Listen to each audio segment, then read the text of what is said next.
Hey, you're live. Thank you. All right, thank you, John. Good evening, all.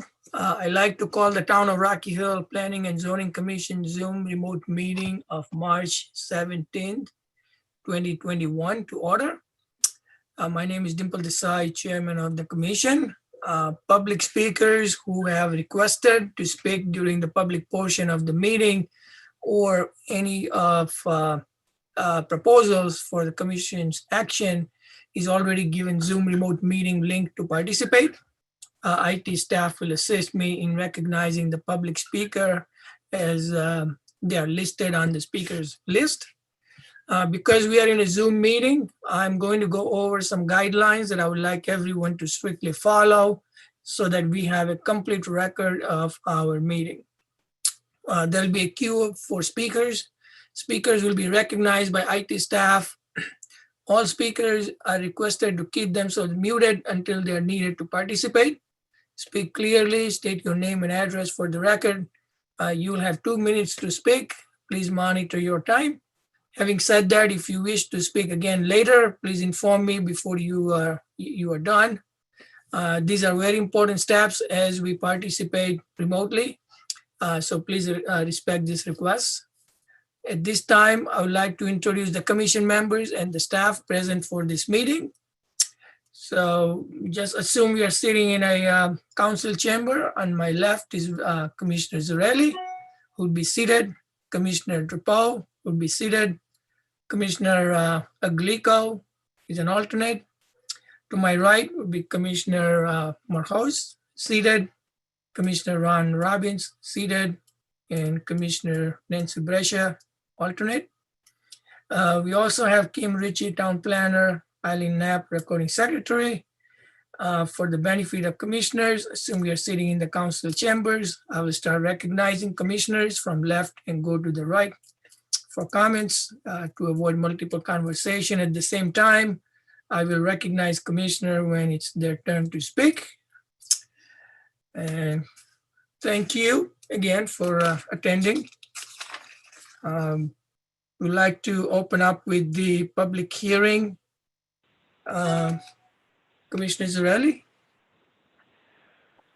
Public hearing A, special permit application, Rocky Hill Board of Education proposing a 17.25 square foot programmable scrolling LED changeable copy sign as part of a brick monument sign to be installed perpendicular to the street to the immediate south of the teacher parking lot entrance and replacing the existing sign in the student drop-off lane, Rocky Hill High School, located at 50 Chapin Avenue in R20 Residential Zoning District ID 09-714. Thank you. And I think now we'll have the proposer of this proposal. And after they are done, we'll have speakers who we request that speak on the topic of the agenda. Thank you. Anyone representing Board of Education? Good evening. Yes, Ron Lamontagne, Director of School Facilities. How's everyone doing? Doing good. So the Board of Education has asked me to reapply for the scrolling sign after our hearing last December. We made some changes to the location as stated in the application. It's no longer going to be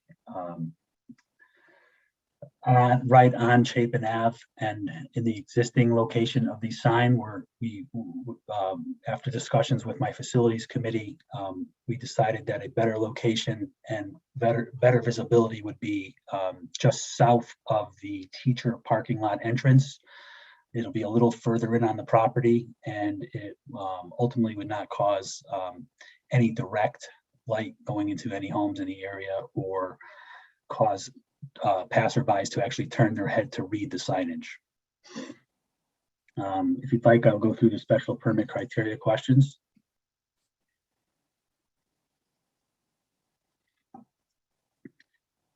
Special permit criteria, suitable location for use. The location and size of the site, the nature and intensity of the operations involved, in or conducted in connection with the use of the location of the site with respect to streets giving access to it are such that the use shall be in harmony with the appropriate and orderly development in the district in which it is located and shall promote the welfare of the town.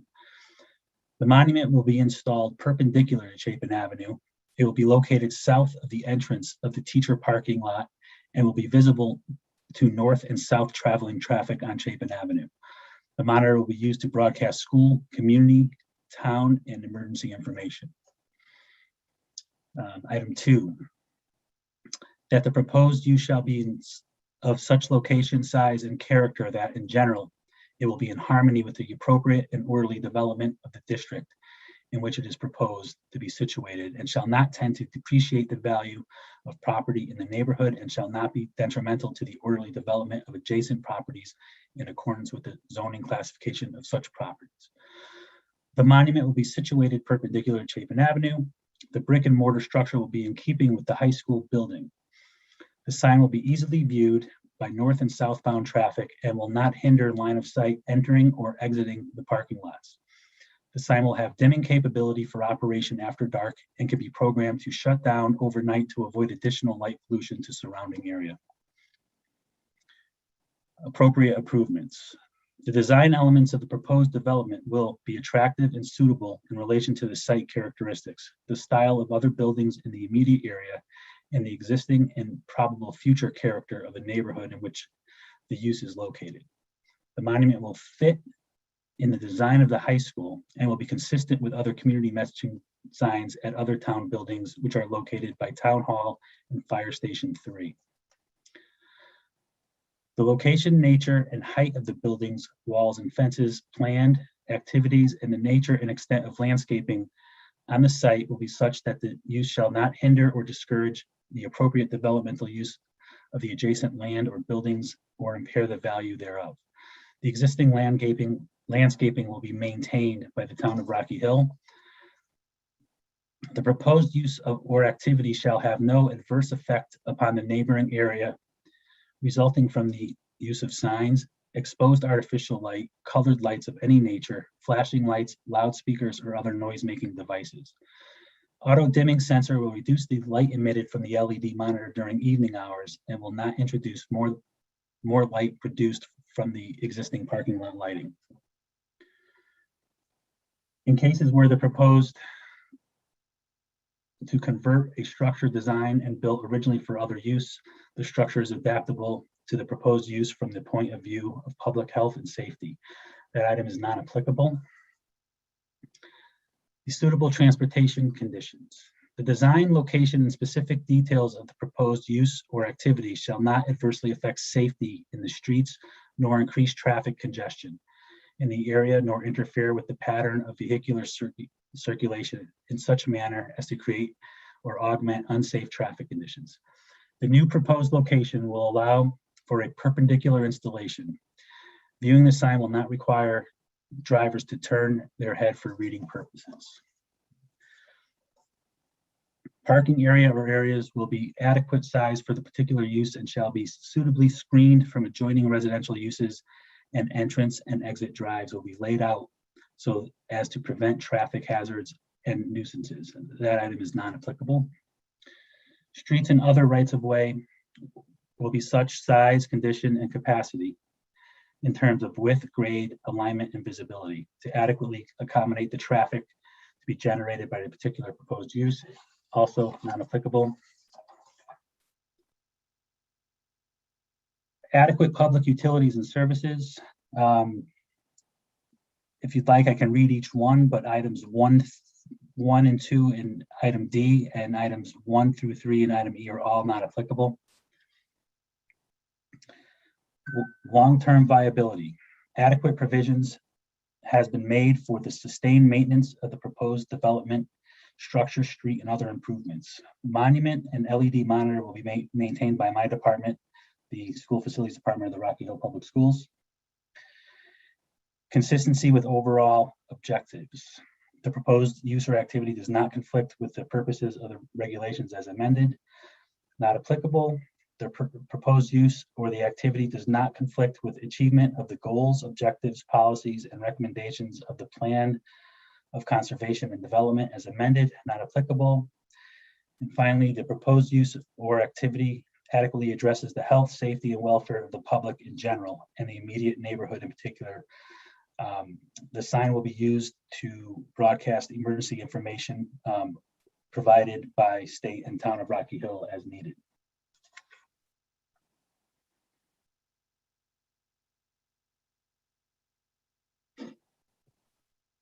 All right, thank you.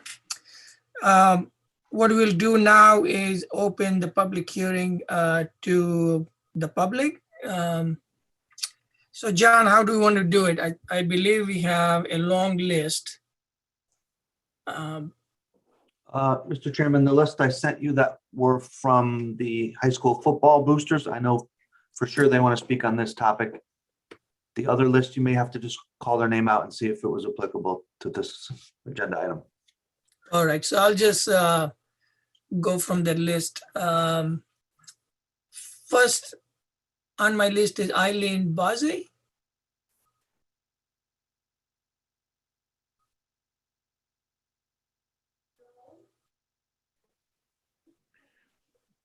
That might be Chris Bosey. Chris, Oh, are you? Sorry. I'm Yeah. not, We also have Chris Bozzi here as well. yep, he's connecting now.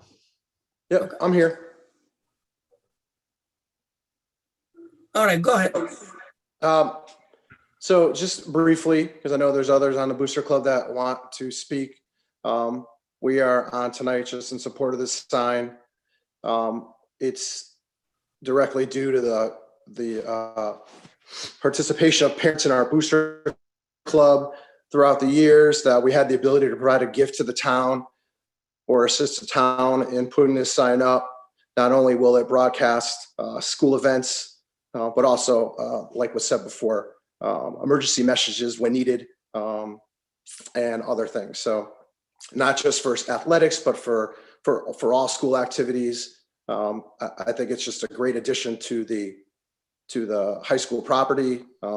There's many other high schools across the state. When you go and see other sporting events or other events in high schools where you see these signs used with success with broadcasting the schedule and the calendar of events. And that's it. I just wanted to keep it brief, but that's why the Booster Club is in support of this. Thank you. Thank you, Chris. I will go to next, Dave Savigny.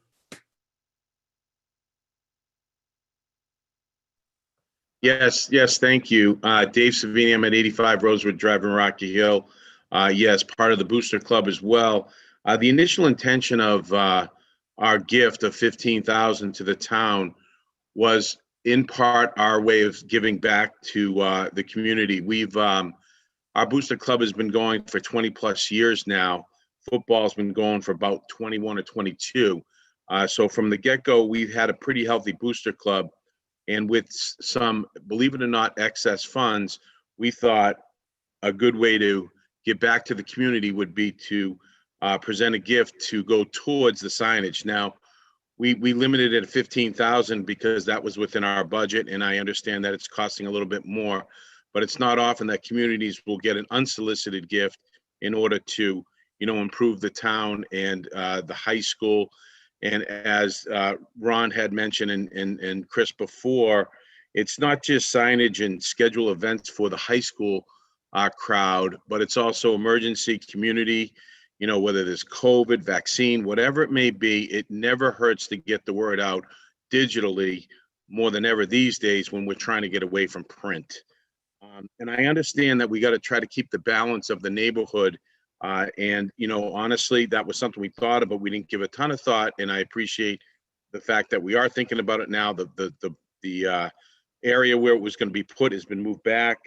But we do have signage there anyways. Now it's going to be illuminated, so to speak. And as Ron mentioned, cutting this off at 9 o'clock or 10 o'clock when activity often goes till that time at the high school, I think becomes a fair way of at least, diminishing any type of disruption the neighbors might have from, the additional lightage. So again, it just comes down to being able to give back to the community, finding a way to improve things. And that was our initial intention, not to really disrupt anybody, but to help. So Dave Savini from the Rock Hill Football Booster Club.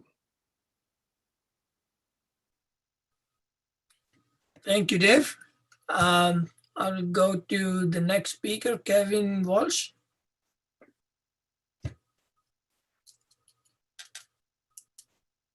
Unmute, Kev.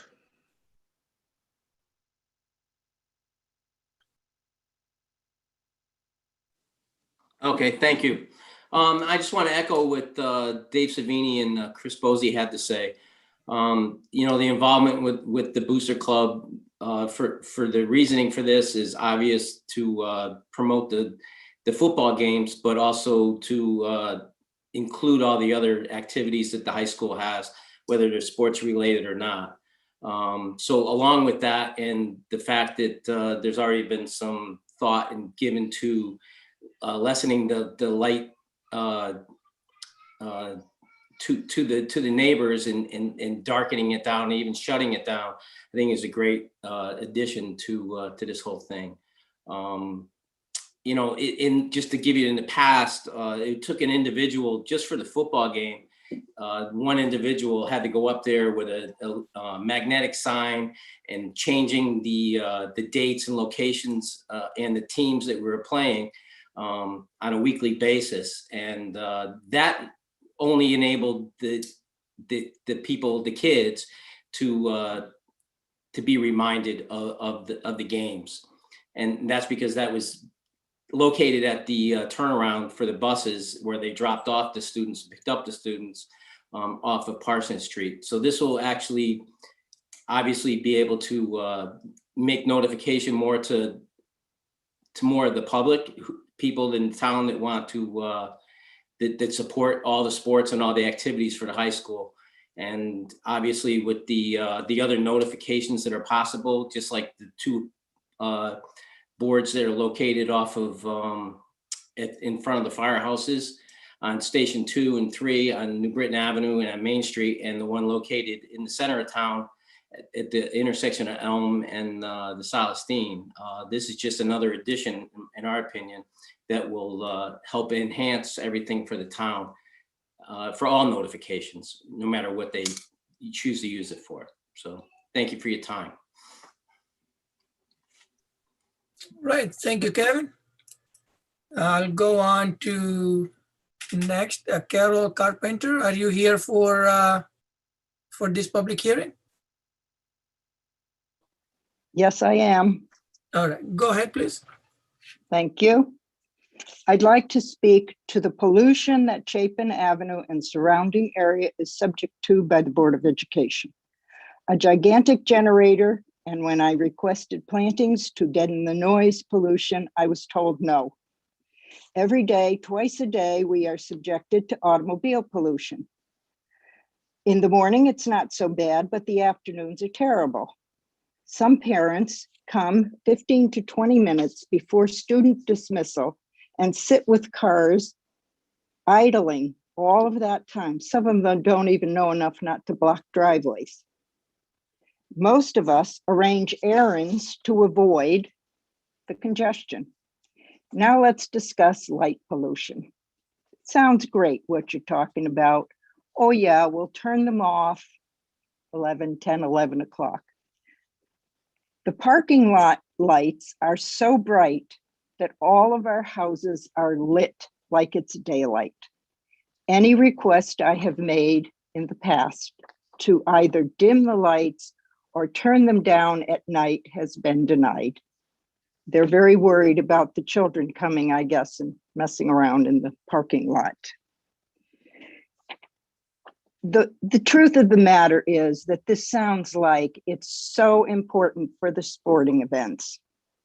The truth of the matter is this street does not have enough traffic, aside from the parents and the children, to warrant putting this sign here on this street to pollute us a little more. There are at least seven houses that are involved in this whole thing. And to be honest with you, I feel that your money could go to some other better way of helping the students, helping the school, or whatever else. I don't think the sign is necessary, and I'd appreciate it if it was voted down. I thank you very much for your time. Thank you, Carol.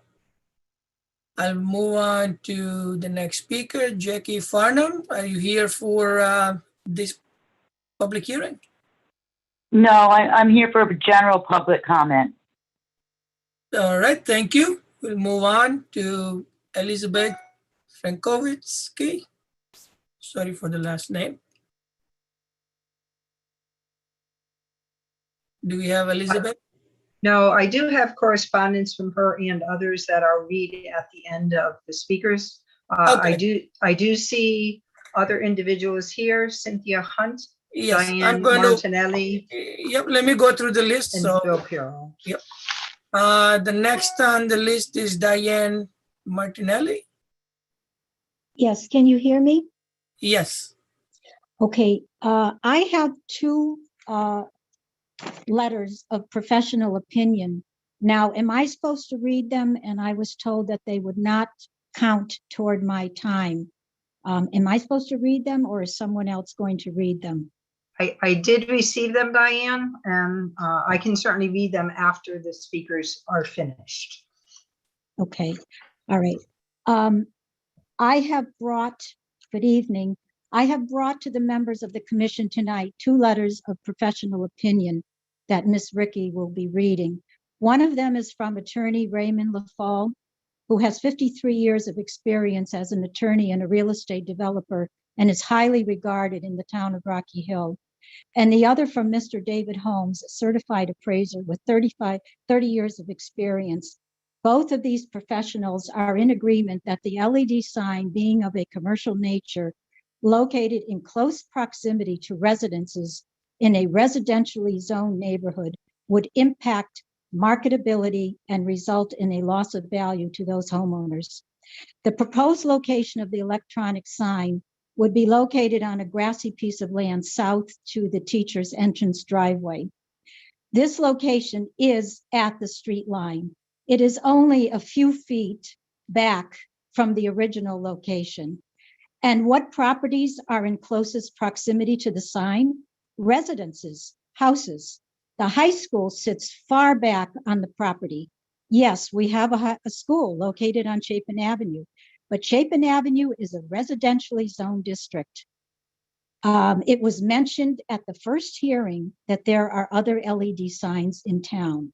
There is one at the firehouse on New Britain Avenue. There's another one on Silas Deane Highway at a four-way stoplight. Both signs are located in commercially zoned districts. Chapin Avenue is not Silas Deane Highway. Relative to the special permit criteria, section A2, suitable location for use, I will read. It states, the proposed use shall be of such location, site, and character that it will be in harmony with the district and shall not tend to depreciate the value of property in the neighborhood. The text of section A2 is clear. It doesn't leave any doubt as to its interpretation.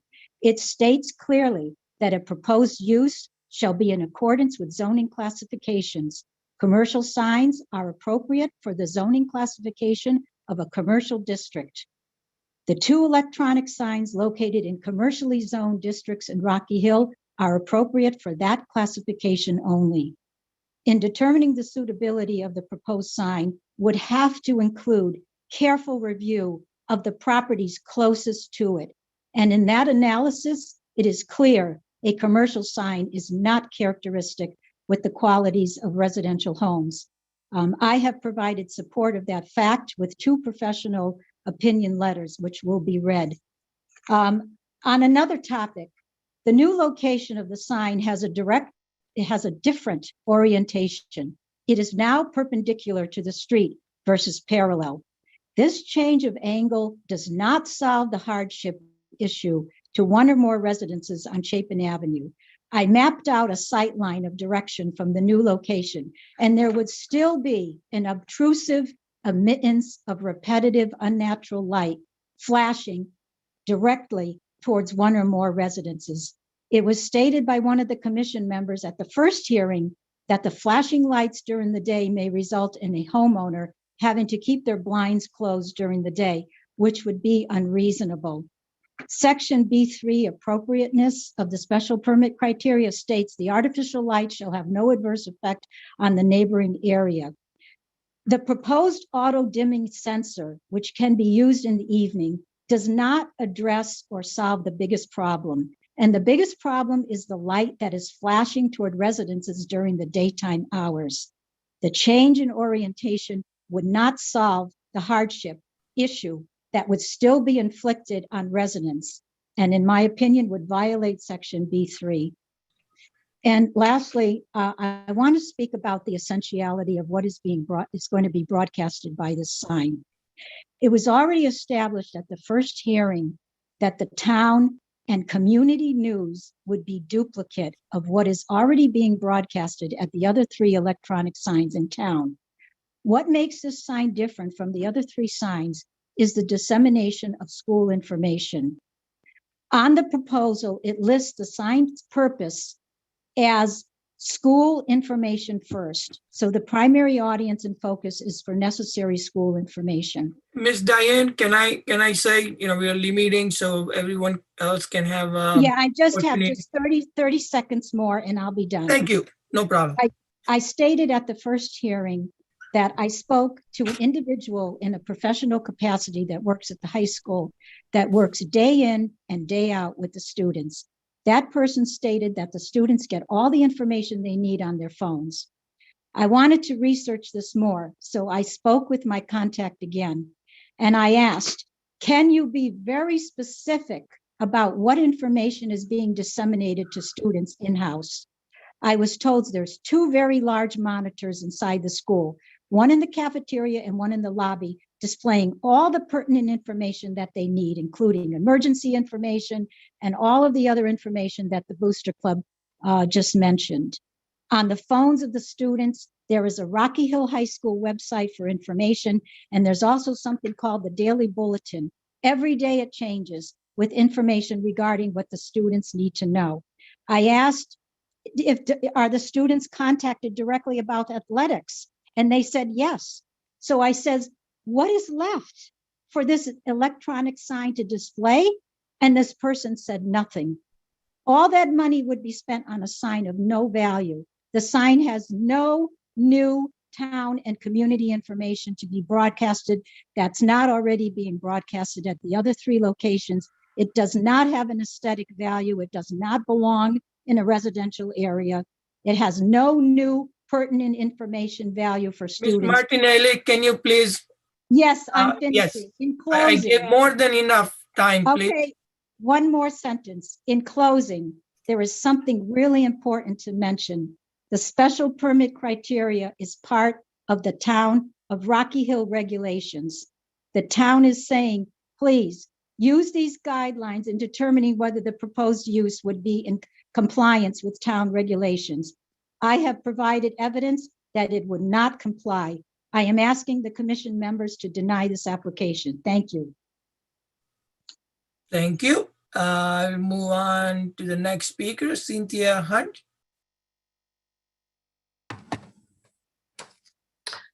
Good evening, Rocky Hill Planning and Zoning Commissioners. As one of many neighboring property owners, I ask you to deny the special permit application for a programmable scrolling LED changeable copy sign at the high school. The neighbors of the high school and middle school have put up with many challenges to our quiet residential properties in recent years, including increased traffic congestion, idling vehicle air pollution, litter, light pollution, and noise. Additionally, the latest high school renovation has greatly contributed to significant additional light pollution and tremendous energy consumption paid for by us taxpayers. The proposed signage is not only dangerous and disruptive, but also demonstrates another challenge to the quiet residential neighborhood we are trying to preserve. I want to remind you that these school properties are nestled in the center of a neighborhood of modest homes that all back up on the school properties. This is the second attempt to erect a lighted scrolling sign on school property. Such a sign is dangerous, distracting, and unnecessary. Motorists, many of whom are inexperienced teenage drivers, will be distracted by the proposed sign, endangering themselves and others in this densely populated neighborhood. The proposed sign violates residential zoning and serves no positive purpose. Students, parents, educators, and community members already get the same information more effectively from screens within the school, text messages, emails, and lighted signage in commercially zoned parts of town. Furthermore, the proposed positioning of the sign on any part of school property is a threat to public safety. There are no stoplights where someone will be able to safely read the sign's messages, so any attempt to read it will pose a serious hazard to safety. Enough already. We property owners do not want the intrusion and danger of this sign, nor commercialization of our neighborhood. The school year is 180 days. We homeowners occupy our homes 365 days a year. No further lighting or signage of any kind is warranted or appropriate on school property. In contacting town and school officials regarding some of these issues, my concerns and requests have not been addressed nor resolved. What this illustrates is a blatant disregard for the residential zoning in place for our neighborhood. This is not a commercial zone. The proposed lighted scrolling sign is one more example of the town's attempt to commercialize our neighborhood unnecessarily.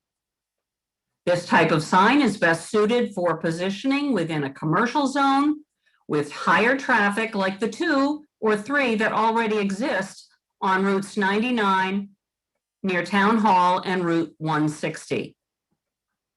I implore you, planning and zoning commissioners, to reject this proposal once again, today and forever, by denying this ill-advised request for a special permit.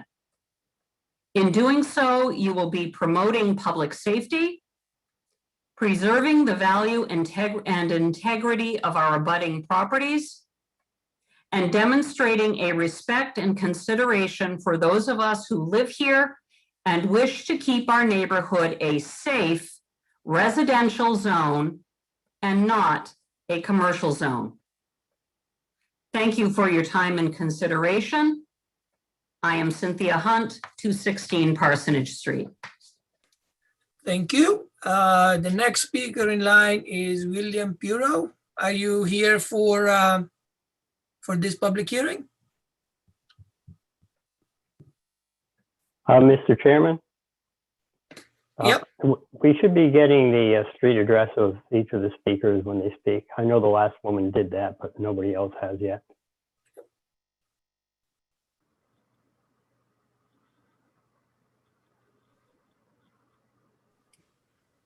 I did mention 85 Rosewood Drive, just for the record, but there you are to remind you. Thank you. I mentioned 105 Whitewood Drive when I spoke as well.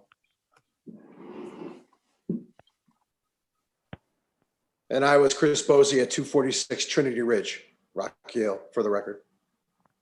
Thank you. Who else? We have, all right. So we got everybody. William Puro, are you here for? Trying to be legal. Huh? Just trying to be official here. No problem. I see William Puro on the screen, but it's he's muted.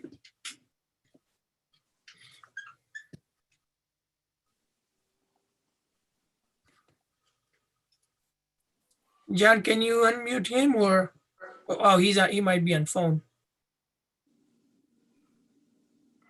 Mr. Chairman, if you'd like, I could read the correspondence into the record, at least to keep the meeting Okay, proceed- yep. going.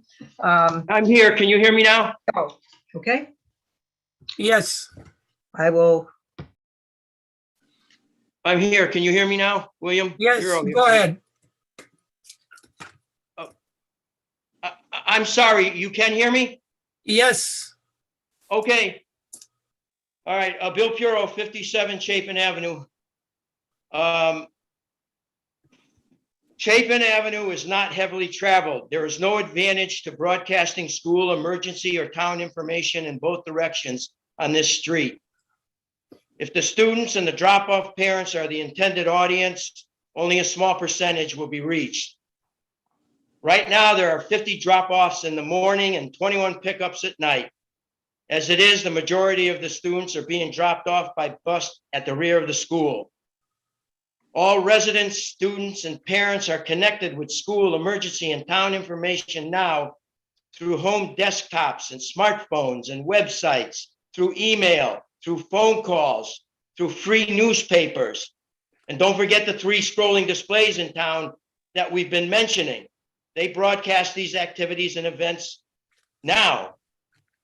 Inside the school, as it was mentioned, we have the scrolling displays, high definition screens located in the cafeteria and front and rear offices. They broadcast all this information. This is not a monument worthy of the high school. It is not attractive. It is just a large electronic messaging display.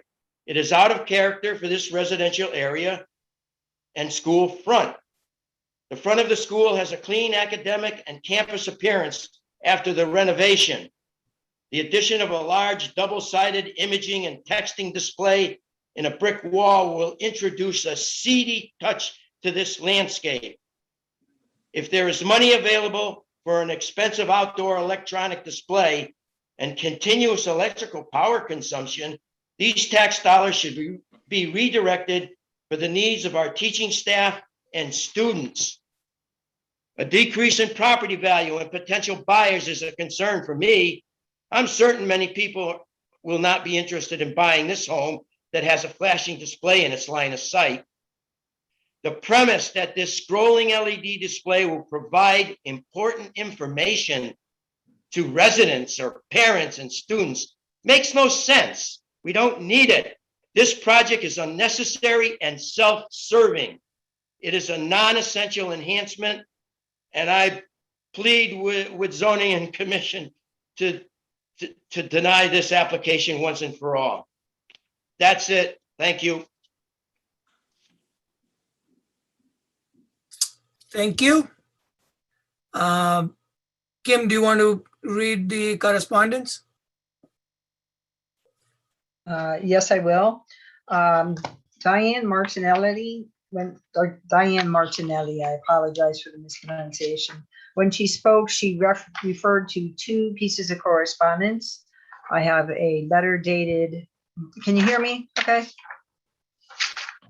Yes, Okay. March 11th, it is signed from Raymond G. LaFall. It's with LaFall and Fall Attorneys at Law, 2301 Silverstein Highway. Ladies and gentlemen of the commission, our office has been contacted by Ms. Diane Martinelli of 63 Chapin Avenue, Rocky Hill, regarding the above referenced proposal submitted by the Rocky Hill Board of Education. This LED flashing commercial sign does not suit the residential neighborhood and would detract from the neighborhood, be a distraction for those living in the immediate vicinity of it, devalue the residents, and diminish the overall neighborhood appeal. In fact, it would actually create an environment of a commercial nature and a nuisance, being out of harmony with the normal use and quiet enjoyment of the homeowners. As you know, I have a long history as a developer and property owner in Rocky Hill, and I do not support this proposal. On behalf of my client, Ms. Martinelli, I would request that the proposal be denied. Diane Martinelli also referred to correspondence from David Holmes. Holmes Appraisal Service, David Holmes, 5 Maxwell Drive, Weathersfield, Connecticut. Regarding proposed outdoor brick monument sign. To whom it may concern, it's dated March 15th of this year. As a certified residential real estate appraiser and appraising real estate in the Hartford area and throughout Connecticut for the last 30 years, I've been asked by Diane Martinelli, who resides across from this proposed sign, to give an opinion of any external obsolescence or negative impact on the marketability that a scrolling LED sign of this type may impose. With the property already located across from the school and within view, there is some external obsolescence present, while the market prefers residential views. A brick monument style sign that is described as being 8 feet 4 inches tall by 7 feet 5 inches wide, with a scrolling LED illuminated display in direct view of a residential property would certainly add to any obsolescence factor and would certainly add a negative impact and loss of value. It is my opinion that signs of this type, which are more typically displayed and accepted in commercial areas, may serve the neighborhood better by being located in nearby area that is more sufficiently buffered from residential homes and not tend to depreciate the value of any property. Respectively, David E. Holmes. I have 2 more letters, 2 more emails I received. One was received by, it's signed by Laszlo and Elizabeth Frankowski, who I believe had also given an email or sent in an email for an invite. I believe they reside on Chapin Avenue as well. Good afternoon, Ms. Ritchie. I, Elizabeth Frankowski of 65 Chapin Avenue, would like to submit comment for the hearing portion of the Planning and Zoning meeting for Wednesday, the 17th of March. I will not be able to join in by Zoom, so I'd appreciate if you read my testimony for the commission. I am against the special permit application for the LED sign to be installed at Rocky Hill High School. I live directly across the street from where the sign would be installed. There is a commercial sign. Oh, this is a commercial sign that does not belong in a residential zoned district. A good location for this sign would be Elm Ridge Park. I live across from the street from the entrance to the parking lot. There is so much light from the car's headlights that shine directly into my living room. I have no privacy and pay a lot of taxes to live in this town. I had to plant trees in my front yard to buffer some of the light that shines directly into my home. This is a permanent hardship that we have to live with. I cannot fully enjoy my home now. The additional hardship of this electronic sign would be very unfair. I have one more letter to read. It came by mail today. It is dated March 12th. It is signed by Barbara and Edward Dalton at 36 Chapin Avenue. To Rocky Hill Planning and Zoning Commission, attention Kimuchi. We understand that the purpose of the programmable scrolling sign is to keep the public informed of activities, events, and special information at the Rocky Hill High School. At this time, the high school has scrolling bulletin boards within the school that do the same thing. Also, announcements are made during the day on the school's public address system, as well as emails sent to parents and students. The free newspaper, the Red Reminder, is also a source of news. If there's any important townwide notification to be made, phone calls are used. We do not feel that erecting an electronic billboard in front of Rocky RHHS is needed or necessary. Additionally, placing an electronic sign so close to the road would neither be readable or attractive. People driving by would not be able to read much, possibly creating a backlog of vehicles and possibly an accident. The sign would detract from the landscape of the school. Chapin Avenue is a residential street. The continuously scrolling lighting would create an annoying distraction to the neighborhood.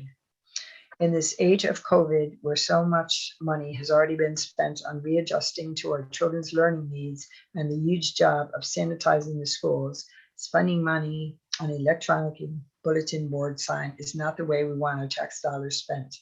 Our suggestion for the Board of Ed is to ask the teachers and staff what is needed. Our faculty and staff have had a very difficult year. They have had many concerns and needs that have not been addressed because the board couldn't afford additional expenses. It sort of doesn't make sense that an electronic bulletin board, and that's what it is more important than an additional employee or labor saving item. Now is not the time for this unnecessary spending. We vote no to the proposal and permit. And that is all the correspondence we have. Thank you, Kim. I'll go to our commissioners. Commissioner Zarelli. My first question is to the commission and or staff.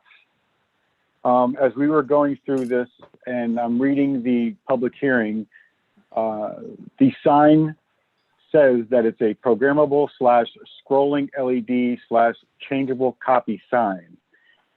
So I decided to go through our regulations to look for scrolling LED, and we don't have scrolling LED in our guidelines here. All we have is electronic message changeable copy. So I'm wondering, does scrolling LED fall into the same category as a video display, which we do not allow in this town? That's my first question, and that could be to other commissioners to interpret the regulations or staff to help me interpret that. And then well, let's take that one first. Per the law, zoning enforcement staff interprets the regulation, and we interpret it to be the electronic message changeable copy sign. Okay.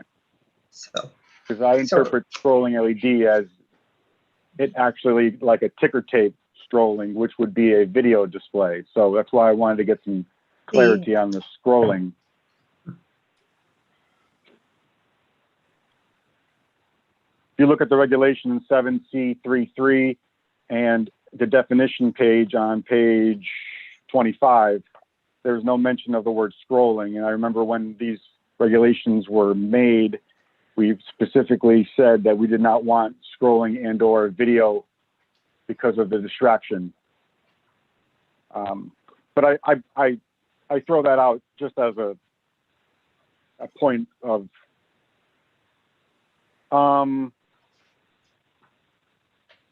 question for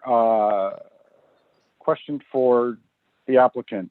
Is there going to be any additional landscaping as part of this plan? Once it's installed, we will work with Parks to see, because we're going to have to take up a couple of the shrubs in the area, and we will replant as necessary. But there's no large scale planting that's planned at this point in time. So just to confirm where you're placing this sign immediately at the island where those 3 manhole covers and those 3 sewer drains are in that island there, right? Kind of like a peninsula type island at the end, right by the stop sign? Yes, as you're pulling into the teacher lot, it will be, it's going to be, I don't know if you've seen the fire hydrants that's in that location. It's going to be in that general area. Once we do call before you dig and whatnot, the exact placement, but it will be in that general area, correct? So those manholes, are they sewer cleanouts, or are they actually utilities there?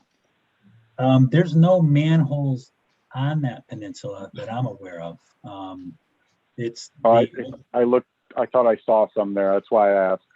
They may be electric. They might be hand pulls for various electric, but there's nothing in the area where we're proposing the sign.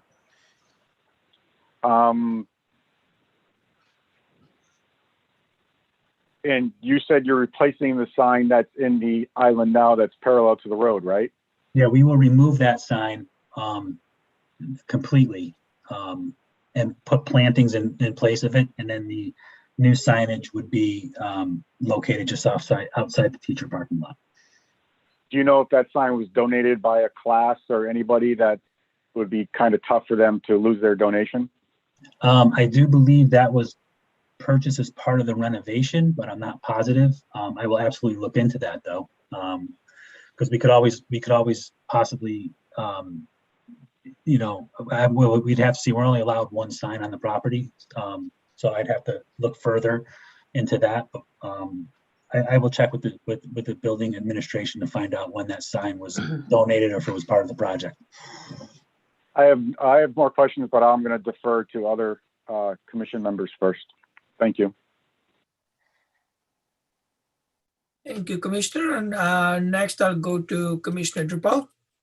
Hi there. I have a question for town staff. I've heard a lot of very strong opinions from the public, including someone that sounded like an attorney on there, who made some compelling arguments about whether or not this is actually fits the zoning requirements and is legal for this area, for this location. And I would actually defer to town staff. Are those just arguable points, or is it the reason it's in front of us right now is because it did pass muster for staff and it is legal to put that there in terms of our zoning rules? As far as zoning, as far as zoning rules, yes, it can go there, but Okay. the type of sign requires planning and zoning approval. Okay. Second question is for the applicant, and it has to do with the things that are coming to my mind. I know there's people who don't want it, and then there's another constituency who does want it. So one thing that comes to my mind is, do you have flexibility on size? Maybe it's too big. Maybe a size of a sign a bit smaller would not be so obtrusive in the area. Second, I like that you turned it. That was a nice gesture. I appreciate that. And if the signage is going to have, a significant amount of lighting, particularly in the evening hours, would it be appropriate to put some bushes perpendicular to it to keep the light from bleeding over onto the street and into the yards on either side of it? So when you're driving, you can still see what's happening, but the people to the left of it and to the right of it won't be so polluted by the light that it emits. I'm not sure. There's no residents on the right. It's actually the high school on the right hand The side. left side, right, at the side of the street. Right. So we can absolutely look into that. I mean, that the plantings are the easy part. Right. The overall size in consultation with the sign company, and I know we're trying to make it. You're looking for a way to make it less visible, but it'll be harder to read if it's a smaller display. The monument overall is large, but the display itself isn't as big as it's not the full size of the monument. If you understand that. My final question would be also for you. It has to do with time restrictions.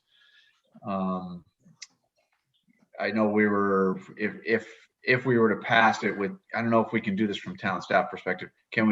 Could we pass it on the restriction that the sign has to be shut off at a certain time of evening, and it can only be turned on at a certain time of day, in order to, allow for as it gets darker, if the light's off, if the sign's off, there's probably not a lot of, to a lot of people's arguments, there's probably not a lot of people on campus that would even want to see it or need to see it. So is it possible, would you be amenable to some kind of an approval where it has some time restrictions on it?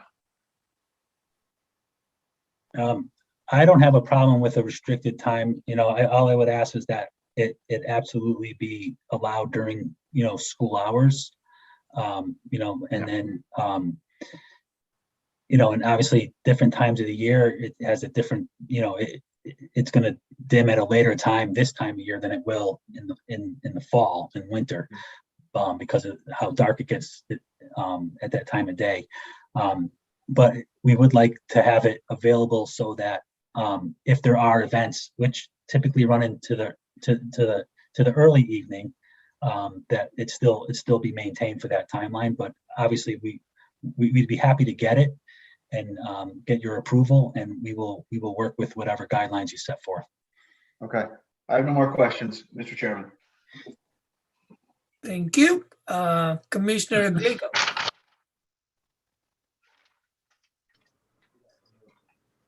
Can you hear me all right? Sorry, can you hear me all right? I can. Yeah. Very faint. Okay, let me try to relocate my. I had a couple questions. One in reference to the board, they're making the proposal. You mentioned that you don't consider this being a sightline issue, but looking at where you're proposing it and looking at the map of the school parking lot and the stop bar for the stop sign, the sign looks like it's going to be directly affecting it.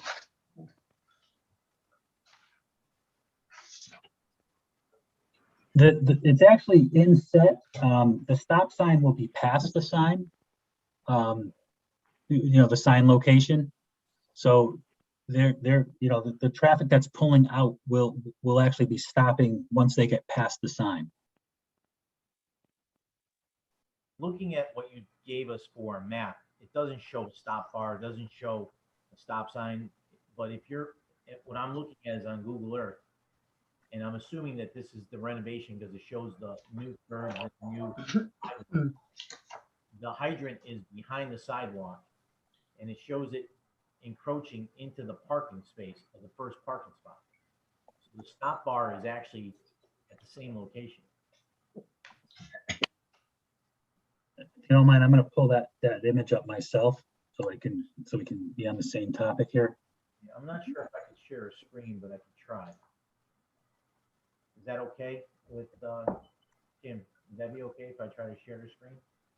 If you can, yes. Let's see if this works.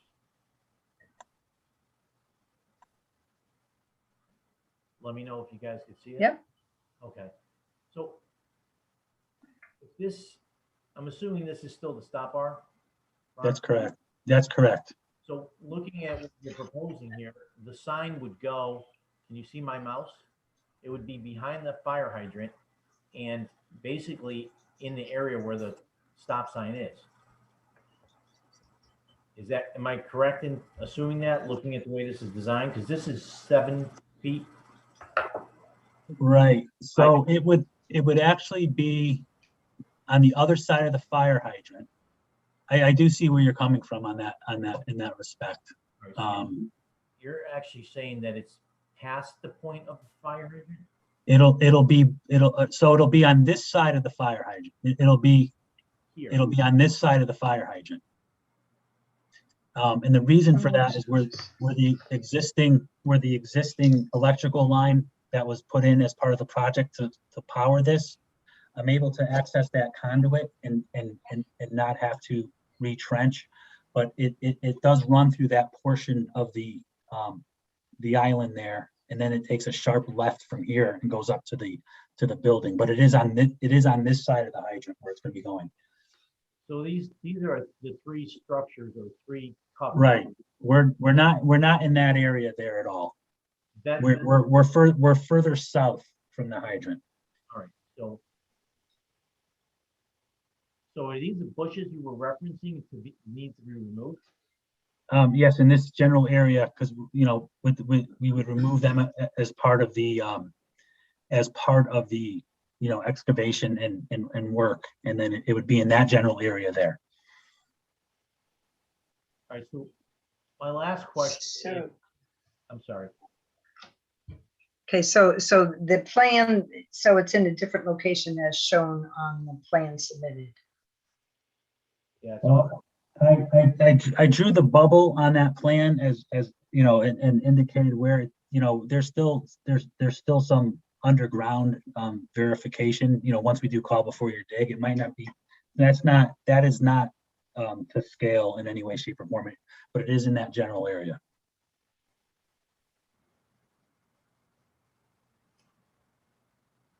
Okay. My next question was in reference to the original location. we mentioned at that previous meeting to have a two-sided sign leaving the face of the road not lit and just illuminate the backside. Correct. You know, that was brought back to my facilities committee, and you know, they identified the new location with using the two-sided sign. You know, you know, the amount of traffic that actually goes through the student parking, the student drop-off is even less than what drives up and down Chapin Ave, so there'll be more visibility for passing traffic to see the notifications. So that was the reasoning behind that. Okay, that's all.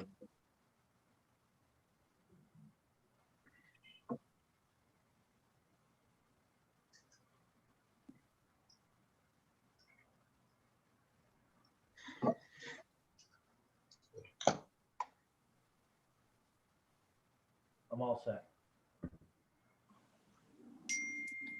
Thank you. I'll go on my right, Commissioner Morhost. Thank you. I've got two observations, first of all, and then two questions.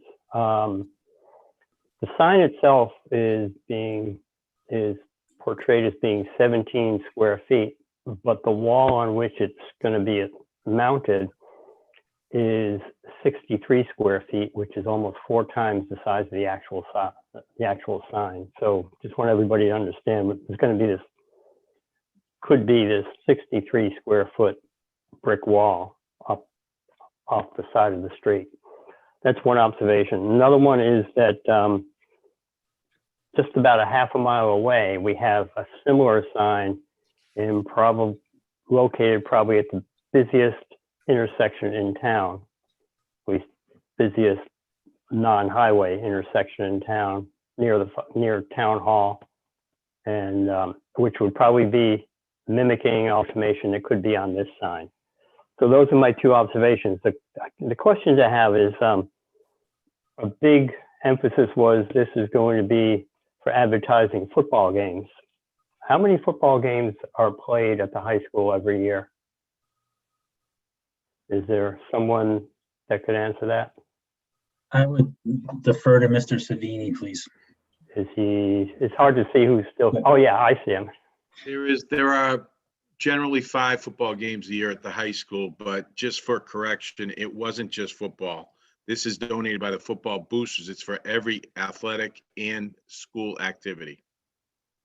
Okay, so how many days a year would have activities at the high school? Could you venture a guess? I would venture with pretty much certainty that almost every day at the high school, with the exception of a 2-week time period between the end of fall sports and the end of winter sports, you have events at the high school. Okay.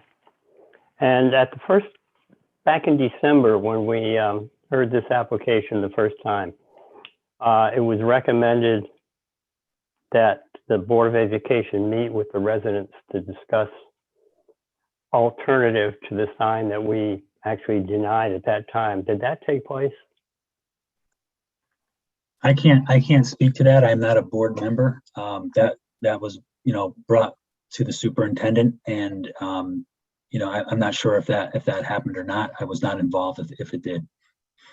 Okay. Mr. Chairman, can I just ask of the people at the public for just a one-word answer from each? Did anybody that's still there? I see about 6 or 7 names. Did anybody get contacted by the Board of Education about this? Yes, hello. This is Diane Martinelli. We were not contacted. Okay. And anyone else? The same for Cynthia Hunt, no contact. Okay. Bill Puro here, no contact. Okay, because that was one of the major recommendations for the denial without prejudice, was that the people that are planning this should contact the neighbors and find out what would be suitable for them. Anyhow, that's, I guess, another question and an observation, but that's all for me right now. Thank you. Thank you. Commissioner Robbins? I have enough information at this point. No questions. Thank you. Commissioner Brescia?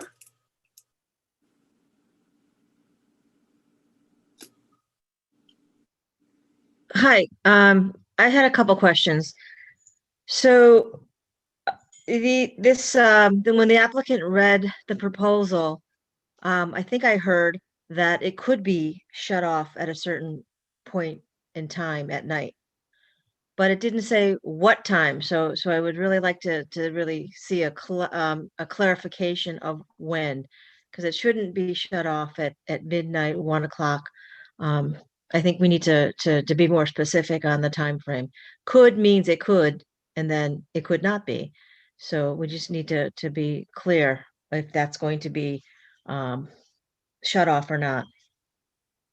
We looked at where the sign placement was, and it's in fact not where it is on the map, but moved a little bit south. So my question is, if it's a 63 square foot brick sign near a hydrant and near a stop sign, I think it's going to be difficult is it going to be difficult to access that hydrant? Have we cleared this with the fire marshal? It will not impede the hydrant in any way, shape, or form. It's far enough away where they can access that hydrant, and I will absolutely touch base with Fire Marshal Renstrom. But the print, and I apologize for that. I mean, I gave a general area to show that we were just relocating it from the original application, but obviously we are not going to hinder the fire hydrant in any way, shape, or form. Okay, as long as that's reviewed. And that's it. Thank you. All right, thank you. Yeah, I think most of the questions were asked, what I had. And, I just want to echo what Commissioner Monjoz was saying. I mean, I believe we did talk about coordination with the neighbors, but I forgot whether that was like a condition to meet. I do remember talking about the, making the signs perpendicular to the road and moving it further down and, things like that. So I like to, again, I do recall talking about it, but not sure if that was like, hey, you must and, coordinate. So I just want that clarification. Other than that, I mean, I'm all set. I don't know if applicant has anything to say based on the questions and concerns the neighbors brought up. Ron? No, I mean, I appreciate everyone's time in hearing us out. We're hoping for a positive vote in our favor for this tonight. I know the board, like I said, the board asked me to move forward for a second time with these changes, and hopefully we provided enough information for you all to make a decision. Thank you.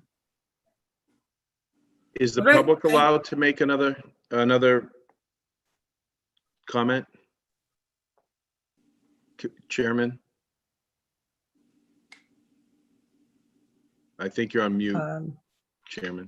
Sorry. Dimple, the process for public hearings, as always is the case, is the presentation by the applicant, comments in favor and against, and that could be mixed up, and then questions and answers for the commission of the applicant, and then the applicant has the final word with a rebuttal, which you did. I didn't see who was asking to speak.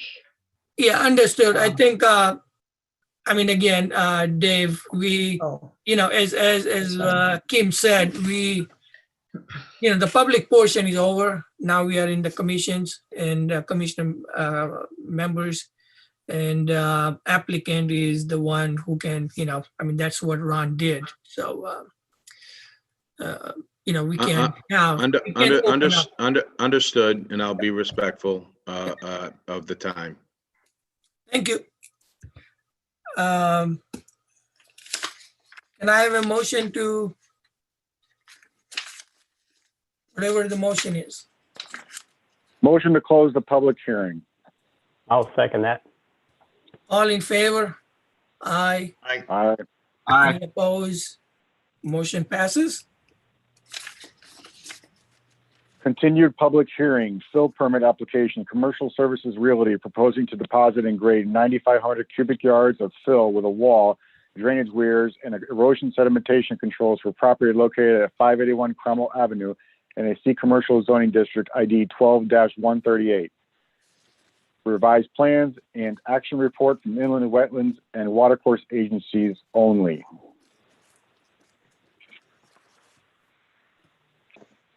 Hello. Do we have the applicant? Hello. My name is Peter Diadio. Hello, Commissioner Desai and Kim Ritchie, staff, the rest of the commissioners. I'm a broker developer that resides in Rocky Hill, Connecticut. My offices are at 156 New Britain Avenue. I'm the developer for this particular property that you have in front of you tonight, 581 Cromwell Avenue. We've been discussing this tonight, and as we were earlier at a public hearing that we were postponed because of a wetlands permit that we pended a public hearing for that was cut short. So to overview, we're back here tonight. We have 3.5 acres of commercially zoned land on the corner of Rhodes Road and Cromwell Avenue. This is the same lot that this commission approved the commercial development of approximately 13,000 square foot building in 2009, where this project that was formally approved also sought out a wetlands permit that was approved at that time in 2009. Tonight, and as it was when we first opened the public hearing, we are not here tonight to propose a building or to propose a site plan approval for a building. We have been speaking with tenants, and we've been have a number of different site plan and concept plans for alternative building uses, 1-story buildings and 2-story buildings, retail and commercial. As well with accesses from Rhodes Road and from Cromwell Avenue.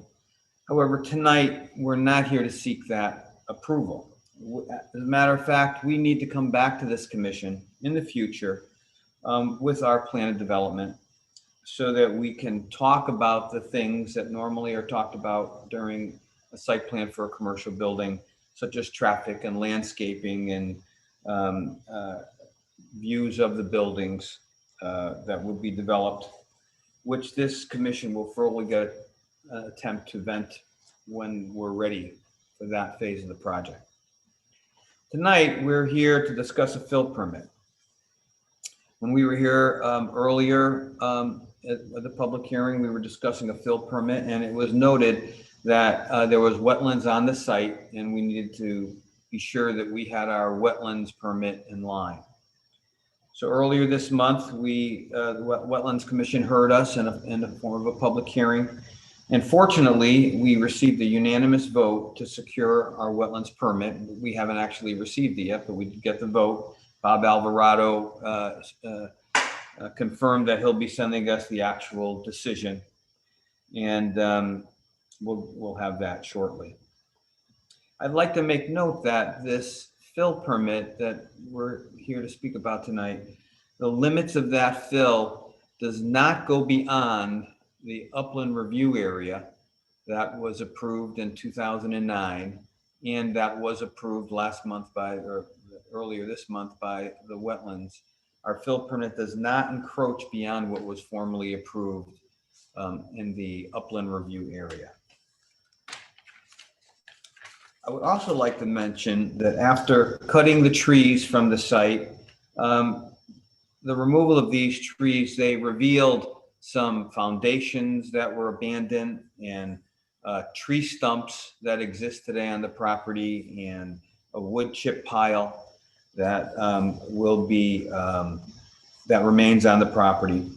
This fill permit will result in the removal of these tree stumps. It will speak to what will happen to these wood chips that our engineer later on in the presentation will give you the technical information regarding how those wood chips will be used as erosion and sediment control measures. So the target of this fill permit is really to make our lot and our development site look better. It's more than even just looking better. The development envelope that we plan to procure with this fill will make it visible for tenants that will have a flat, developable site that within a reasonable period of time, perhaps less than a year from when they are interested in the site, they will have a building, something that they could do their business with.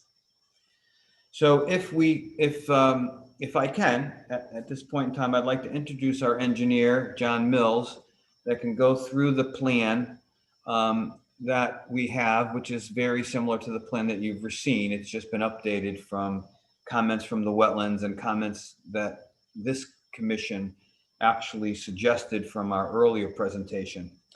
And John can go through the more technical aspects of that plan. It's okay, I'd like to turn that over to John so he can share the updated plan with you. Go ahead, John. Good evening, commissioners. John Mills, licensed professional engineer in the state of Connecticut. Can you all see our screen that we're sharing? The plan's good. When we were last before the commission on January 20th, we received some valuable insight, and combined with as we were securing our wetlands approval, we had the opportunity with Mr. Sopelak, Mr. Alvarado, Mrs. Ritchie to take meetings on Zoom and incorporate their comments. What we wanted to do briefly is just present to you the revised plans that have incorporated the changes that your commission has suggested and made to us when we last came before you on January 20th. One note, as you can see, is that we've provided the wood chip berm and the sediment trap down the lower part of the site. But interestingly enough, as a result, if I can turn to the second page of our plans, a request was made by one of the commissioners, perhaps Commissioner Desai or Robbins, to show a cross-sectional area of cuts through the site. And in doing so, we were able to reduce the amount of fill proposed from 9,500 cubic feet to 5,200. This reduces the amount of truckloads from about 600 to about 325 cubic yards. Excuse me, I misspoke. Cubic yards of fill. We were able to do this by an accurate cross section, which was really able to go from our initial estimate of the amount of fill. So that reduction is significant. Today, we're just asking for the fill permit to prepare the development. This is pre-development work. We look forward to coming back before your commission and the Wetlands Commission for your site approval. But in addition to providing this cross-section area, we of note, I'll go through the construction sequence that we ensured to comply with, noting that a pre-construction meeting will be held after the installation of these soil erosion controls and prior to the start of construction. We'll first put the anti-tracking pad, stake out the limits of the work, and install the silt fence and hay bales. Next, we'll make sure to strip this topsoil and stockpile it. with a silt fence around the perimeter to prevent erosion. We'll make sure that town staff has the opportunity to approve the installation, and we'll make sure that all of these erosion control measures are in place before we begin the removal of foundations or the installation of fill material. Most importantly, point 8 and 9 speak to our slope stabilization with understanding that we do not have a tenant at this time and that we're just preparing the pad. Our intent is to ensure that the slope is stabilized with hay and mulch, but then also is seeded such that, you know, the grass has the opportunity to grow and seed the fill that was brought in. I'll take us back now to the first page, and I just want to go through some of the notes that we added per town staff and the commission's request.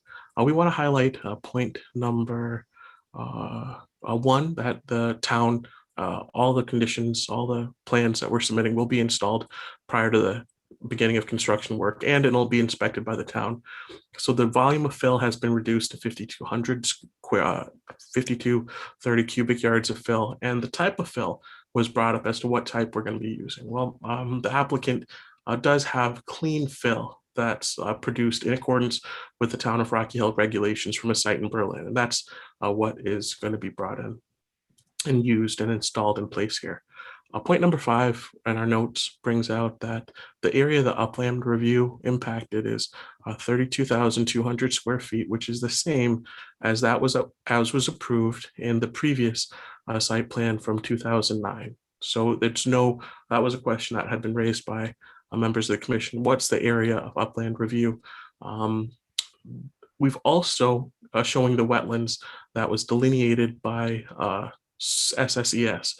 Now, in securing our wetlands approval, we had them go out and update their wetlands flagging, review the site walk. They provided that report, but they confirmed the wetlands that were here were man-made in nature, and that they confirmed the flagging location of these. So briefly, I just want to touch on a few more things. I want to talk about the temporary soil erosion and set control measures. I submitted these myself to the town engineer, Steve Sopolak, about confirming that what we have here, you know, with this swale that allows all the water to flow off and settle will not impact the wetlands. It has adequate storage capacity for wet or dry storage. And I'll take us to the detail. This is what the embankment will be like. So it'll have this as a cross section of it with a flow coming from uphill that has opportunity for wet or dry storage to settle out here before flowing out over this berm, out over this weir crest, and out to the water course. Another point we can take a look at is this retaining wall. This is a sample of what the retaining wall will be. As a condition, this wall will be submitted, designed by a licensed professional engineer, and I believe Rocky Hill's building department is the one that grants that approval. So this is an unreinforced retaining wall of the size and nature and character that we anticipate bringing before the town of Rocky Hill building department. This wall is shown here, and with the fill as it's brought out. This is simply, you know, for the pre-development work. We have a concept plan which shows approximately what sort of building might go here, but all of that we look forward to coming back before the commission. I also want to point out the stockpile area that we have over here. That's where we're going to be stockpiling the stripped topsoil. We were happy to receive comments from during the public hearing for wetlands from the adjacent property, but we're ensuring that the existing trees are of good character and they will remain. And also that there will be a double row of silt fencing, just making sure that this pile that we use temporarily while we're performing our fill measures will be properly supported with a double row of silt fence here and at the property's north edge. So going back to some of the further changes that were made, we ensured that the different storage areas for wet and dry storage, the cross sections have been described. The wet area, we could talk about the DOT approval We've already received an encroachment permit for the purposes of clearing the trees on here, but the DOT won't review our plan until it receives approval from the local AHJ. So should we receive approval, we would be happy to bring this plan over to District 1 and get their approval. In addition, the erosion control measures will ensure that catch basins or other affected areas on site are installed before the foundations that were discovered here will be removed and replaced. Not replaced, excuse me, just removed as part of our fill activities. But and we have reduced the volume of fill or amount of truckloads. We will accept, as we mentioned in our previous meeting, any reasonable conditions about hours of operation, how we spread out this fill. If we find a tenant that's ready for use in this building, we would come back and it would determine how quickly we would fill this site. But these are some of the changes or revisions that we've made with the concurrence of the town staff, and pleased that Mr. Sopelak doesn't have any comments after having reviewed this plan for our approval for wetlands. So we're happy for your time. Thank you. I hope I've covered everything that we've gone through, but we remain here for any questions from the commission. Thank you for your time. Thank you. Mr. Chairman. Yep. Mr. Chairman, I do have a copy of the wetlands permit. Wetlands permit was issued. Permit number 573 issued on March 10th. It's a Class B permit for 5,200 cubic yards of material. There are conditions with the permit. The conditions are the sweeping of abutting streets and roads be done as needed. Erosion sedimentation control measures to be maintained at all times. Dust control be provided and maintained on site at all times. Final site stabilization plan be developed and approved by the town engineer prior to the commencement of work. And that recommendations listed on page 11 and 12 of the Jennifer Benos report, Soil Science and Environmental Services, Inc., dated February 10th, 2021, be part of the permit and followed by the permit holder.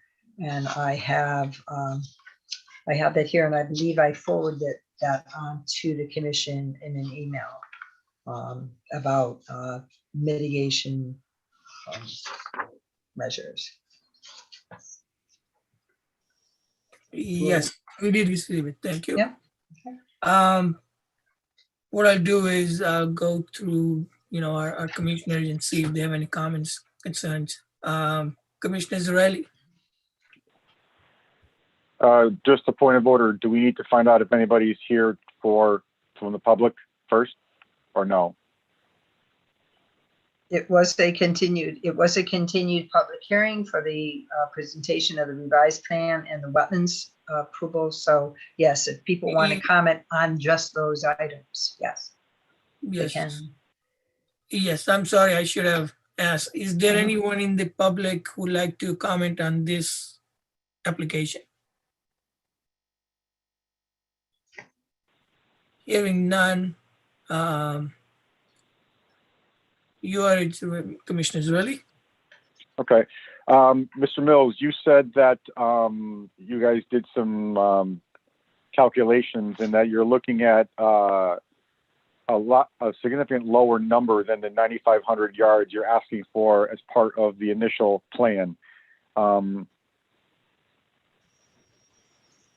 you okay with that number, or do you need the 9,500?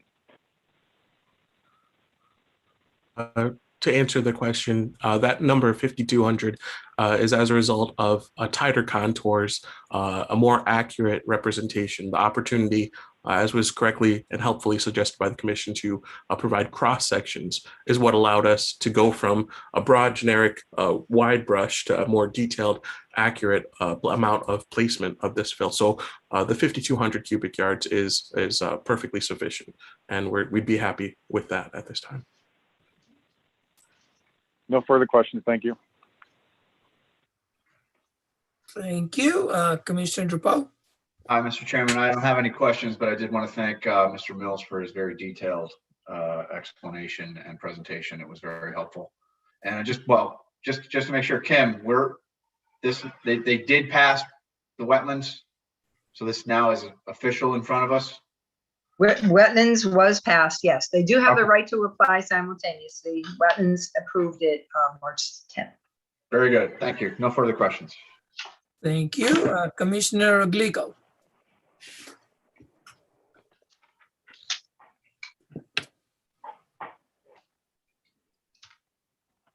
Show a curb cut and a tracking pad. There's two existing curb cuts on the property now, one closer to the intersection, one further west on the road. An additional one now in the middle where you're placing a tracking pad. The fact that there's only one sidewalk on roads, are you removing that section of sidewalk? Because it shows that it doesn't show the sidewalk in the tracking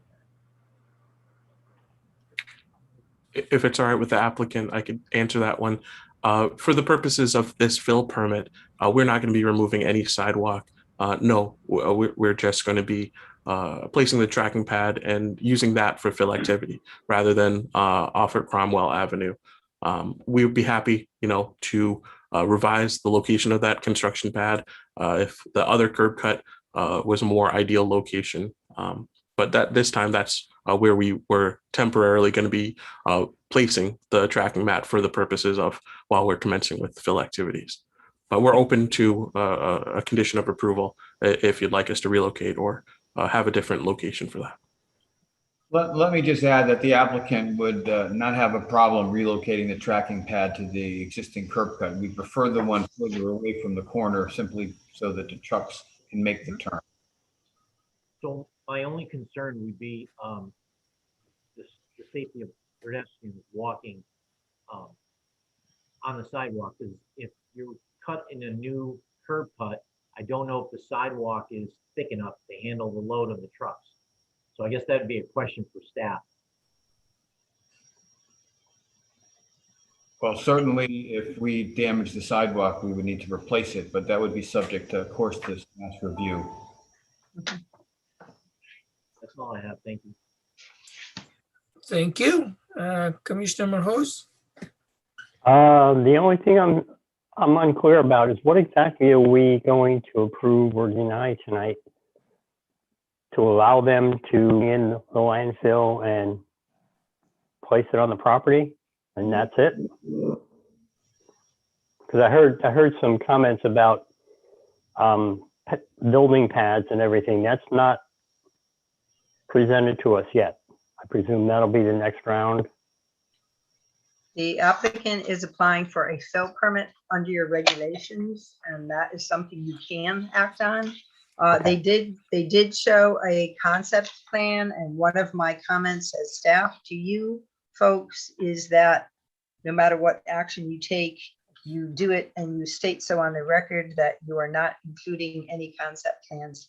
Page 4 of 4 will not be included as part of it. Okay, I just wanted to make it clear that all we're doing is approving a permit for the landfill, and that's it. Strictly filling of property, yes. Okay, I'm all set. All right, thank you. Commissioner Robbins. Just a question out of curiosity. Are the silt fences and other sedimentation control and erosion control devices, the temporary ones, going to be left in place indefinitely until the property's fully developed and landscaped? Yes, they will be in place until the property's landscape. Will be showing a slope stabilization and seeding such that the fill takes until we come before you with another application for a full site plan. This is what we have, and we'll continue to maintain so that they function adequately until everything is grown in and there's no longer any requirement. So until the fill takes, we're going to maintain these erosion controls. Once it does, they will no longer be necessary, and they'll be grassed and seeded. And the stringent measures that we received by wetlands was highlighted in the wetlands report, which spoke about plantings and invasive species. So we'll be following that as a condition of our wetland approval. Okay, great. That's all I have. Thank you. Commissioner Brescia. I'm all set. Thank you. Thank you. I just had one comment and then one correction. As far as the stockpile, so if the development doesn't happen until 6, 7 months, 1 year, I hope it happens quicker. But if it doesn't happen, is the applicant going to make sure that the stockpile is screened properly and there is no erosion and things like that? Because I understand on your slopes you will have grass and probably that will grow, but want to make sure that the site doesn't look not maintained and until the development is done. Thank you, Commissioner Desai. We have no problem, and we normally do. Certainly, we'll have the sediment and erosion control surrounding the stockpile, but we'll also seed it as well, so that if a torrential rain comes, we don't get erosion. So that'll be seeded as well. All right. Yeah, because this is like a heavy traffic, so people will see this development. So we just want to make sure that in the future, when you come, we don't have any outstanding issues. Yeah, we'll make sure it looks good. The other comment was on our notice, it said 9,500 cubic yards. So I would make sure that is, I believe it's 5,400. So Because it was changed just a week ago. From Lowe's. So I just want to make sure when whatever motion is made to clarify that, because that's what is being approved. Now, as I just the process wise, so who checks that it is 5,500 or whatever cubic yard it is, and it's not more? Is that a process? Does the applicant submit the tickets and things like that to the town? How do you keep track of that? Commissioner, our elevations is what we're going to meet.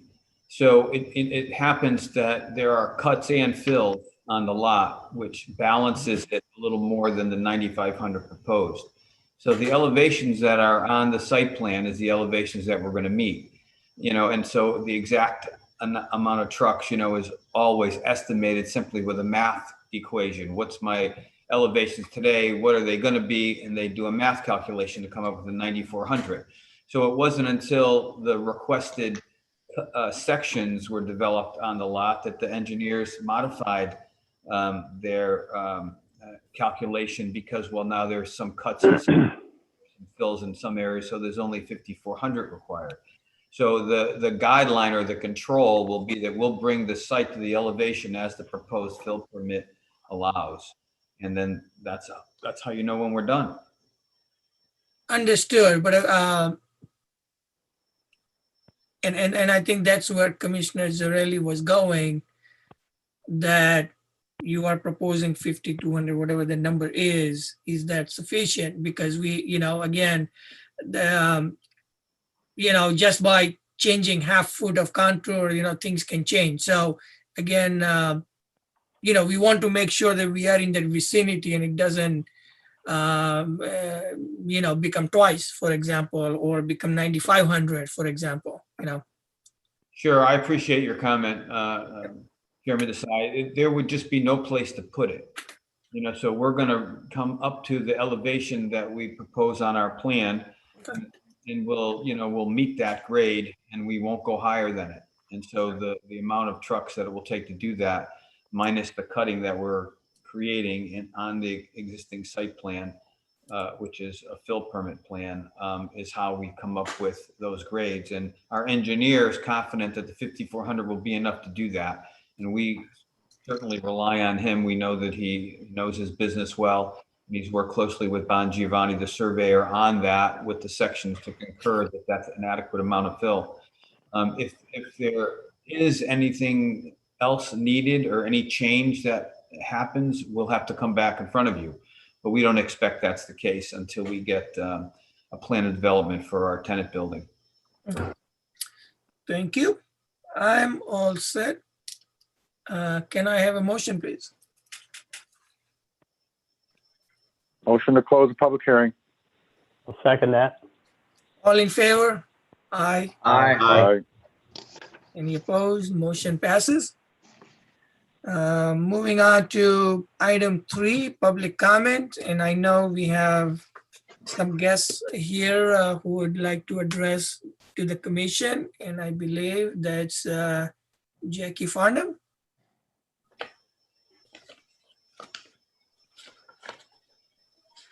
Hi, yes, I'm here. Jackie Barnum, 95 West Street. So I'm here representing a neighborhood, the highest density population in town, actually. Westridge Condos, Forest Park, and all the kids at Mosier. For 8 years now, the town in some way has been fighting to minimize the risk that 60 West poses to our residents. Well, with the exception of the last couple of years. 60 West, as most of you know, houses a congregate of sex offenders among its criminal and criminally insane residents who are both permanent, convalescing, and temporary rehabbing. Mosier School opened last fall and is 500 feet, less than 500 feet from 60 West. 60 West residents are free to come and go in our community, and I have documented the cabs going in and out of there. And from what I understand, I'm on a little bit of a fact-finding mission here, and I'm hoping you can help me. The town argued on the zoning use in 2 lawsuits. One argument that the nursing home must meet local zoning regs went all the way to the Connecticut Supreme Court. Well, congratulations, because from my understanding, you won that. Okay, so that's important. 60 West is not an arm of the state and must pay local taxes and meet zoning regs. But then on the second argument, you lost the argument that the use is prevented because it's not, you lost that argument because the use has not changed. It was a SNF, a skilled nursing facility before it still is. It's their clientele that has changed. So you lost that argument.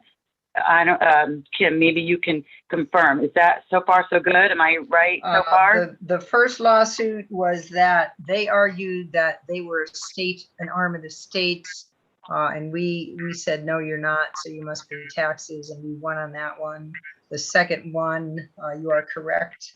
They argued that it was still a skilled nursing facility, and that they won that. Doesn't change. Okay, but we did win the argument that they have to meet our zoning regs, right? That wasn't the issue. The first issue was, are they an arm of the state? Yes or no? And that was, I forgot the attorney's name, Porloy Das, I believe was his name, argued that they are in fact a private entity, and they won that case. The town won that case, so they must pay taxes. And the second one was a zoning case where we argued it was more of a, because it works with the Department of Corrections. Kim, can I suggest one thing, please? Ms. Farnham, what I would like to do is address the concern you have, because okay. You have 2 Let me get to minutes the point then. Yes, please. Okay. Because I believe I'm right that they have to meet our zoning regs. But my question to you is it under your purview, would you consider a local zoning regulation that prevents congregate housing of sex offenders near our schools? And, if you want to consider that, talk it over and get back to me, that's fine. But I'm representing a neighborhood, a group of residents, not just myself, including parents at Mosier, who are concerned that this congregate of sex offenders is within 500 feet of the school, and these sex offenders can come and go as they please. So I am looking at ways to mitigate the damage, and I am looking for your help in consideration of a local zoning regulation that prevents congregate housing of sex offenders near our schools. And I would be happy to have someone get back to me on that, but that's my question. All right, yeah, I mean, what we'll have to do is, I will ask staff to look into that. However, when it was approved, it was, and as you said, we lost the lawsuit. So it is, operating as a nursing facility, and that's. I'm not arguing that. I'm not arguing the use. The use is, I understand long-term care because I've been in it for 25 years. So I understand completely what they're doing over there. My question is not about whether they meet the zoning regs. My question to you is it under your purview to consider a local regulation that would prevent congregate housing? And so that in the future, they would be limited as to the number of sex offenders that they can bring in order to mitigate the risk there is to the children at Mosier and to this neighborhood, because they are allowed to come and go.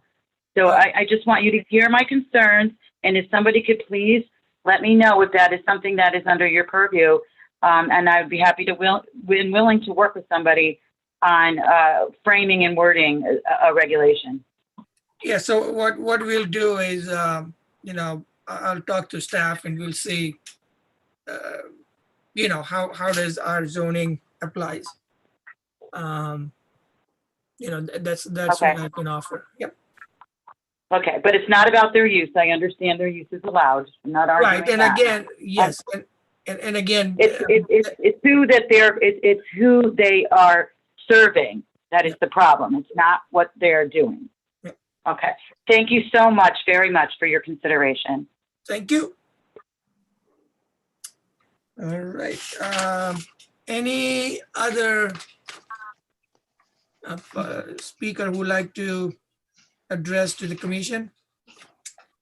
And I see none, so we'll move on to item 4, consent agenda. Can I have a motion? Motion to approve the consent agenda. Can I have a second? Second. All in favor? Aye. Aye. Any opposed? Motion passes 5-0. Agenda items, item 5. Agenda item A, fill permit application, Commercial Services Realty proposing to deposit and grade 9,500 cubic yards of fill with the wall, drainage weirs. You have to read it. Victor is Okay. correct. You have to read it as it's written.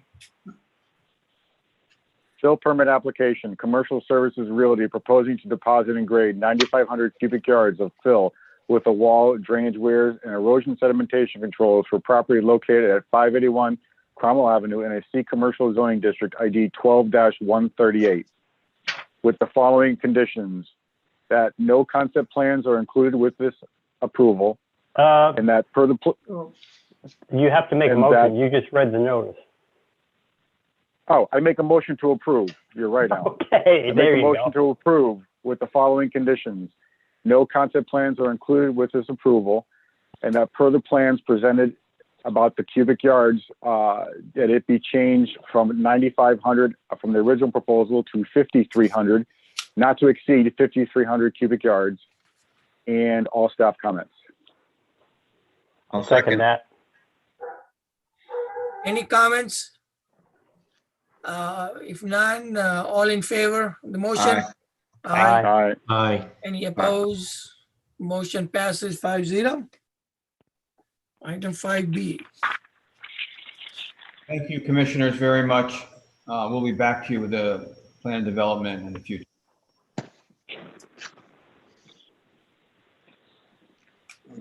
Thank you.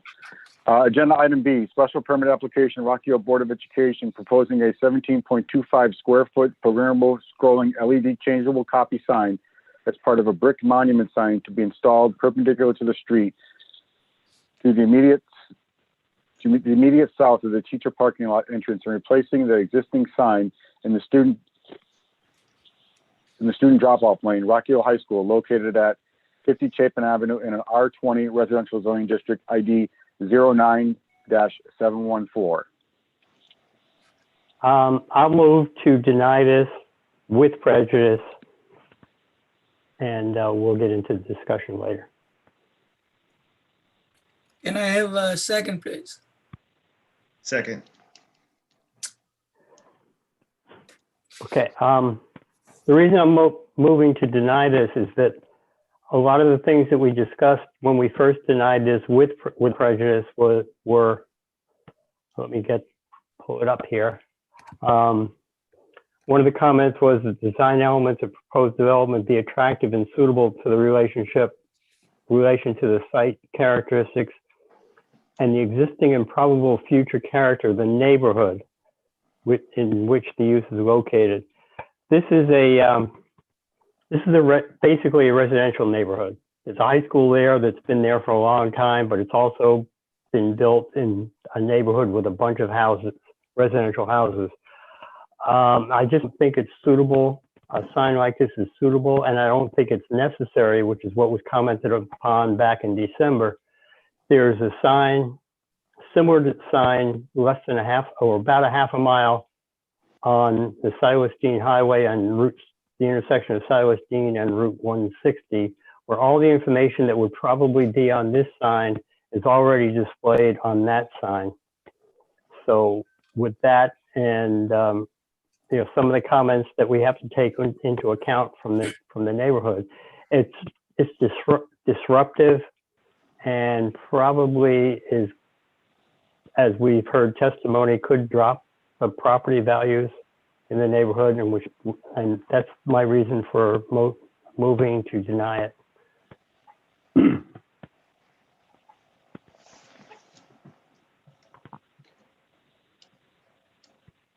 You're on mute. Seconder, do you have comments?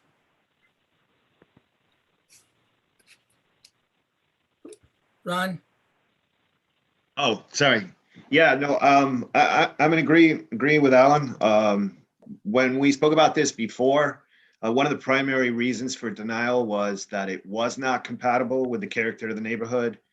That when we rewrote these sign regulations, we discussed it. We discussed that these we didn't want video live streaming signs. The compensating factor was that with LED, electronic messaging, changeable copy signs could potentially be allowed. In the discussion we had was that was going to be in the commercial areas. This is not a commercial area. So that fine point might be missing from our regs, maybe something we need to revisit, but separate from that, it's a special permit criteria. It doesn't meet the special permit criteria. It's just pretty much that simple. And we also don't want to set a precedent, because then next thing you know, other places where, let's just pick schools, for instance, the Craig School off Brook Street, that's also surrounded by residential properties. This would just create a precedent for types of development in town that don't align with the vision and the character of what we want this town to look like. So I'm agreeing with Alan.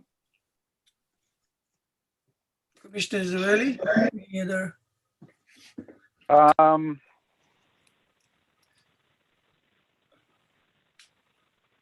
I believe that I agree with some of Alan's points, but I agree that but I disagree with I disagree with Alan's denial of the application because I believe that we can put conditions on this application that would appease the neighbors and all their comments, as well as hold the town accountable for its use.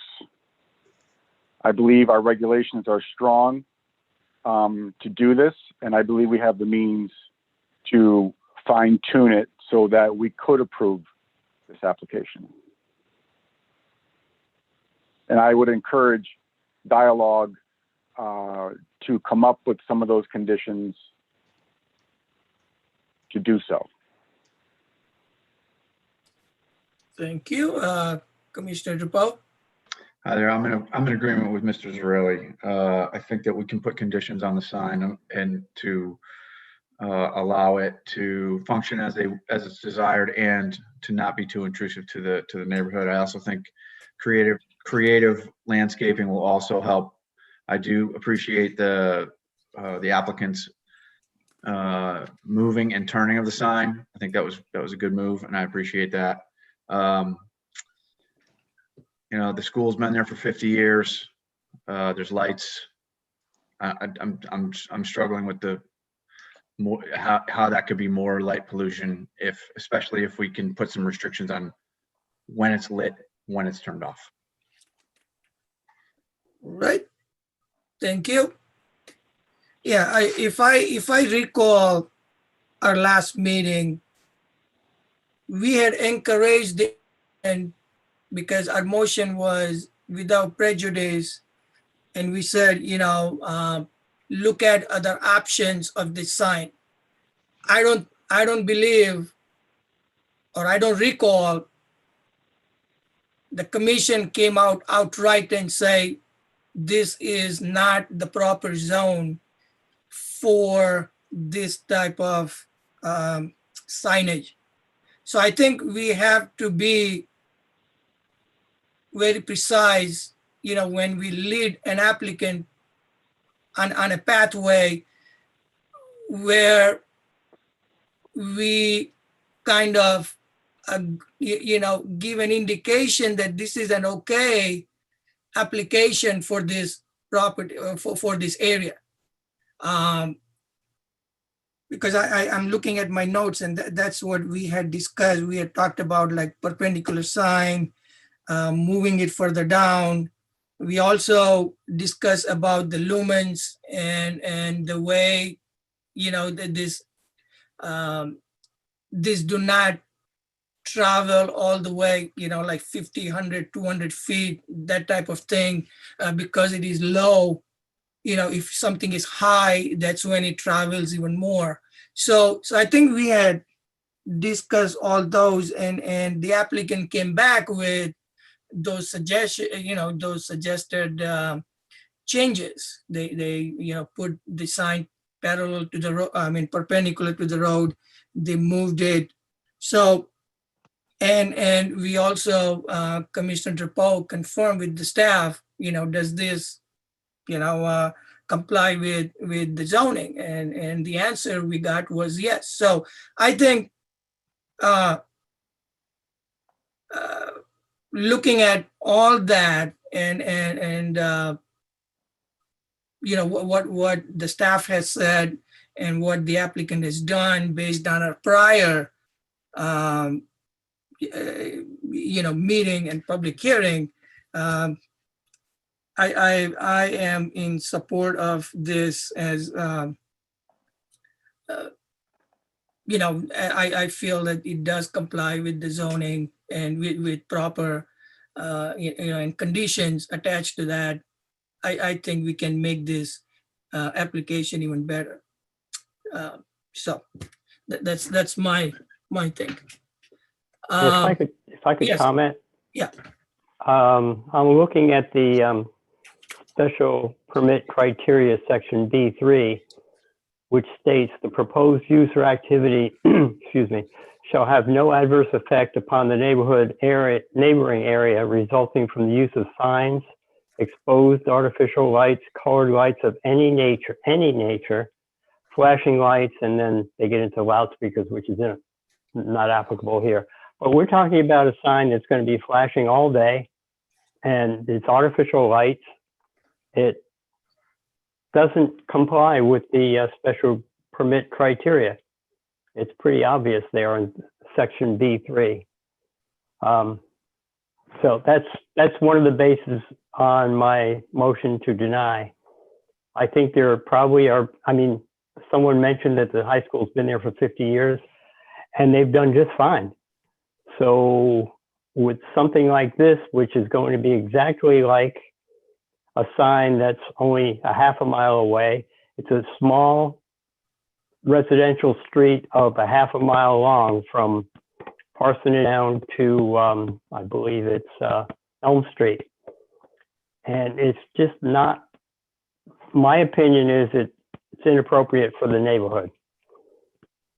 So we could go from there. All right, thank you. Any other comments, discussion? If not, I'd like to take a vote. So the motion, so votes in favor of denying the application. Is that, what was it, with or without, you said? If you approve this, then you are denying the application. If you deny this, you are denying the motion Tricky. for a remotion. I think we have a motion to deny, right? So Right. now we have to say, If we vote yes, we're denying. If we vote no, we're approving.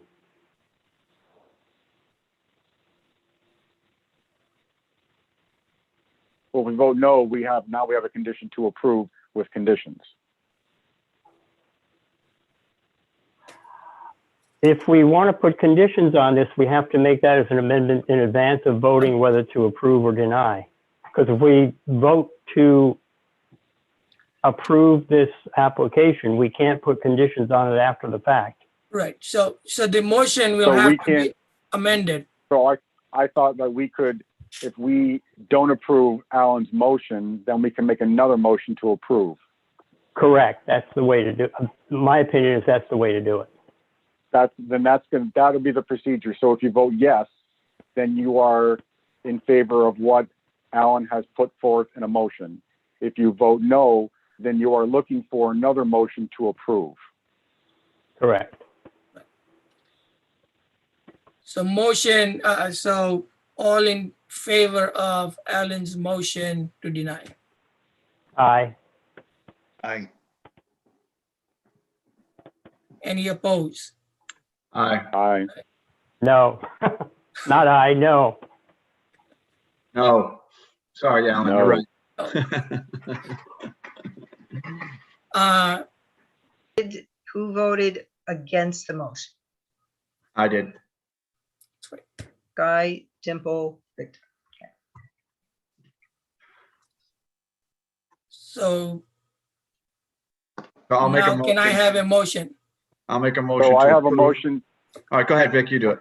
Okay, I have a motion to approve this application from Rocky Hill Board of Education with the following conditions: that sight lines be verified and approved by the fire, police, and applicable staff; that a photometric measurement be made by a third party before and after the sign is placed at the property line for the houses across the street and the houses adjacent to the Rocky Hill High School property, to prove there's no increase in light levels leaving the property; that the hours of operation for use of the sign be from dawn or sunset or whatever we use, sunrise or dawn, whatever we use for our normal parks, to 10 p.m., and that there is no scrolling or video streaming of any kind in this sign. And that my final two conditions are, since the location has not been completely verified as per the applicant, that the Board of Education work with the immediate residents with the placement in the area that was generally proposed on the property, and all staff comments. If I may just say, well, I need a second before I talk. Sorry. I'd like to make a friendly amendment, if I may. I would like to. I think we need a amend- second first. Oh, sorry. I'll second. There we go. Now, thanks, Alan. Now I'd like to make a friendly amendment. I think the 10 p.m. time on Fridays and Saturdays would be okay, but my amendment would be from Sunday to Thursday would be 9 o'clock. I approve that amendment. Okay. Kim, you had questions? Okay, I just want the commission to, I caution the commission on conditioning anything on someone else's jurisdiction. We can certainly suggest to the applicant that they have the Board of Ed work with the neighbors. We cannot force them to do so because that is something that you don't have jurisdiction over. You have jurisdiction over your regulations, subdivision regs, and POCD. So should I change my condition, Kim, to say, to suggest? You can suggest that. All right, I to the seconder, I changed my condition to Kim's comments. I second. Any other discussion? Yeah. I don't see this as addressing the bigger issues. I don't see the conditions as resolving the problems that are in the special permit criteria.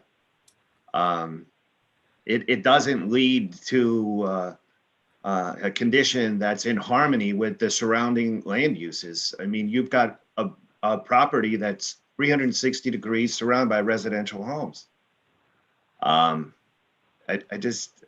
It combined with the fact that the need and necessity of this, it doesn't even support the impact to the people that are going to be affected the most. That concerns me. So that with the motion, if you wanted to deny without prejudice, then have them work it again and come back with something that's not going to be problematic, that would be more appeasable. At least they have a chance to come back again. But to just put these conditions on it doesn't address the issues. We don't have any evidence that the claims that were made that showed that they met the special permit criteria are actually true, whereas the people that are impacted went to special effort to come up to show that they were not true. So you're ignoring the evidence of the people who testified tonight. I don't see that. Again, I just don't see this as being in line with the criteria. So if we denied without prejudice, you could work all those conditions, but I think there's way too much that has to be worked out to approve of those conditions. I agree. I mean, the sign doesn't comply with the special criteria. It's in black and white, paragraph A. So if we were to, I mean, I don't know what the ultimate resolution would be for the residents, but if we don't comply with our own special permit criteria, we could have issues.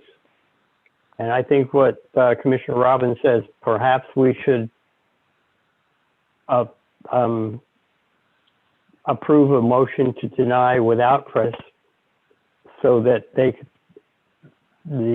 could be worked out between the residents and the Board of Education.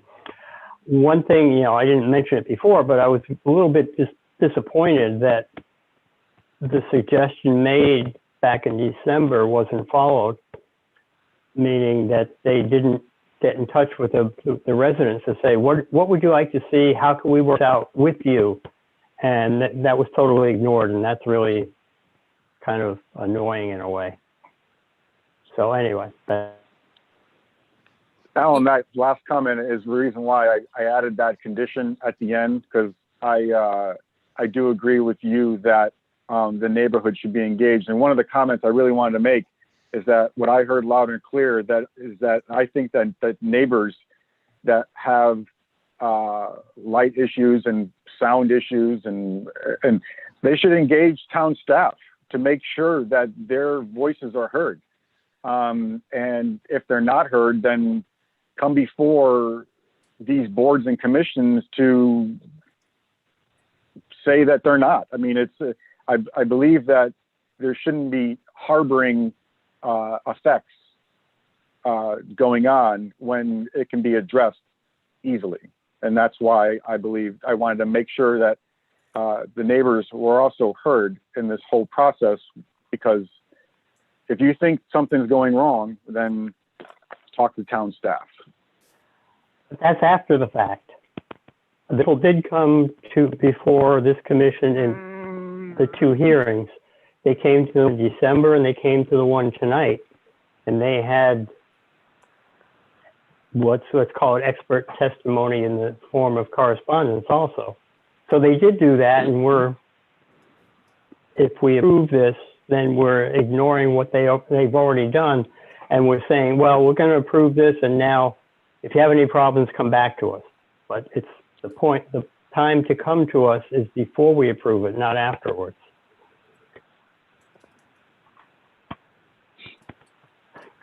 Any further comments? If not, we'd like to have a vote. Motion or we already have a motion. So all in favor of the motion? Where's the motion at? All right. I think it's, Did you? yeah, the motion Didn't was, Kim say he have to remove that thing about working with the neighbors? yeah, so he amended. It was changed. It was changed to what Kim, if you can go with the change of suggesting and not mandating. Sorry, I'm trying to mute. We also have the friendly amendment of Sunday to Thursday, 9 p.m. Friday and Saturday can be 10 p.m. That was made by Guy. We had a motion to approve with condition that sightlines be approved and checked by appropriate individuals. Photometric measurements be taken prior to installation and after installation. Hours, dawn or the hours when parks basically open till 10 p.m. That's what your original motion was, and that was changed with the friendly amendment, Sunday to Thursday, 9 p.m., Friday and Saturday, 10 p.m. No scrolling or video streaming. We had others of those in town. They were approved with a variance, zoning variance, and suggest that the Board of Ed work with the neighbors to see what they would find acceptable. So all in favor? Aye. Opposed? No. No.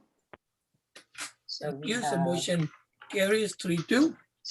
And it was Guy, Dimple, and Victor in favor of the motion with conditions, with Ellen and Ron against. Yep. Okay. Item 6, any other business?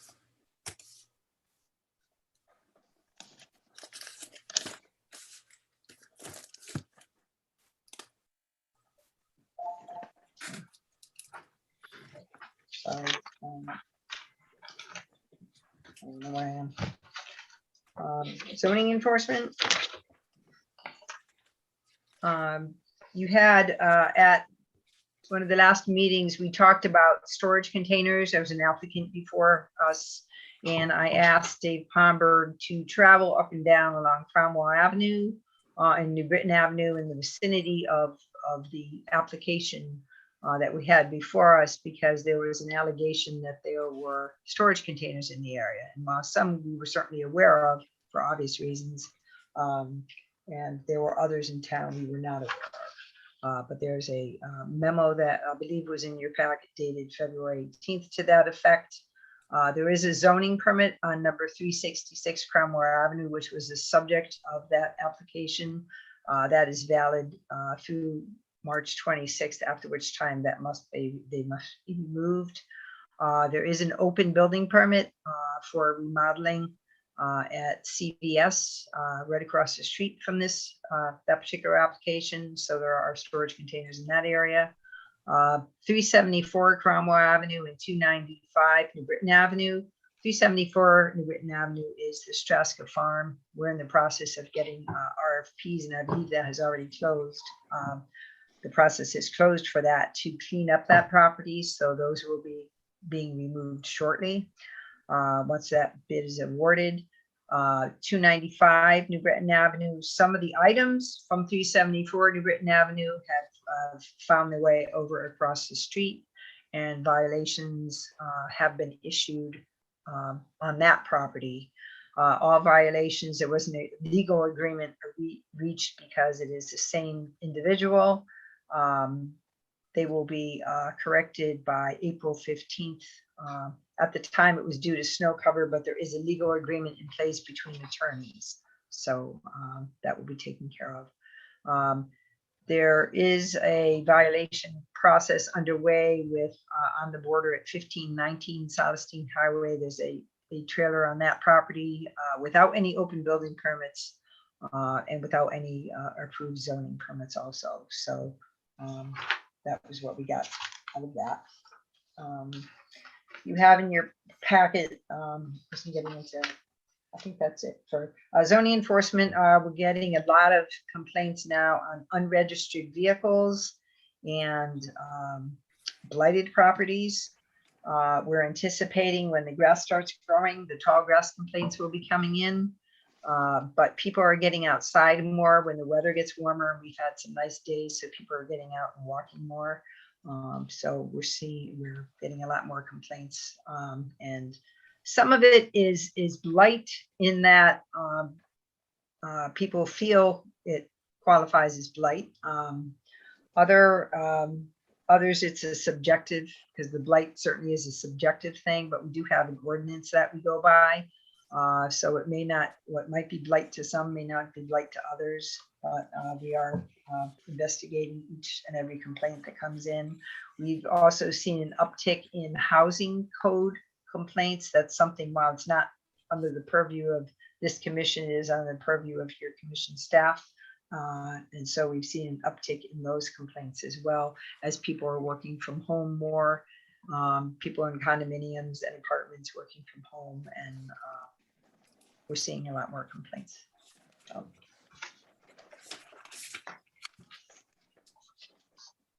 All right. Minor modifications. We have one that needs to be signed. I have a Mylar plan in my office. They're taking, and there had been a fuel tank on the park garage site that's being replaced by a different fuel tank. So that is being approved as a minor modification. All right. Item 7, communications. Okay. You have in your packet the Soil Conservation Service for our area. The Connecticut River Coastal Conservation District is holding its annual plant sale. So I put the brochure in your packet. You also have the Affordable Housing Land Use Appeals list for 2020. You'll see the town of Rocky Hill has 5.44% of its units as designated affordable. It's on the third page, and I apologize for the way it's stapled, but it's down towards the bottom of the third page, 5.44%. The idea is to have municipalities and ideally 10% of the units to be affordable as defined by statute. And also in your packet, the very thick documents are items that are and went to hearing before the Planning and Development Committee at the state level. And we in the office had the hearings running all day in the background as we did our work. So the main thrust here is affordable housing. And we as a commission will be working on the affordable housing plan for the town of Rocky Hill.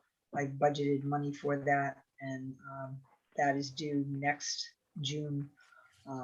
So we'll be working on that at our fourth Wednesday of the month. But if you go to the back of each of these documents, it does have a summary rather than me pointing out all of the changes to you. I can certainly do that, but we'll be here a while.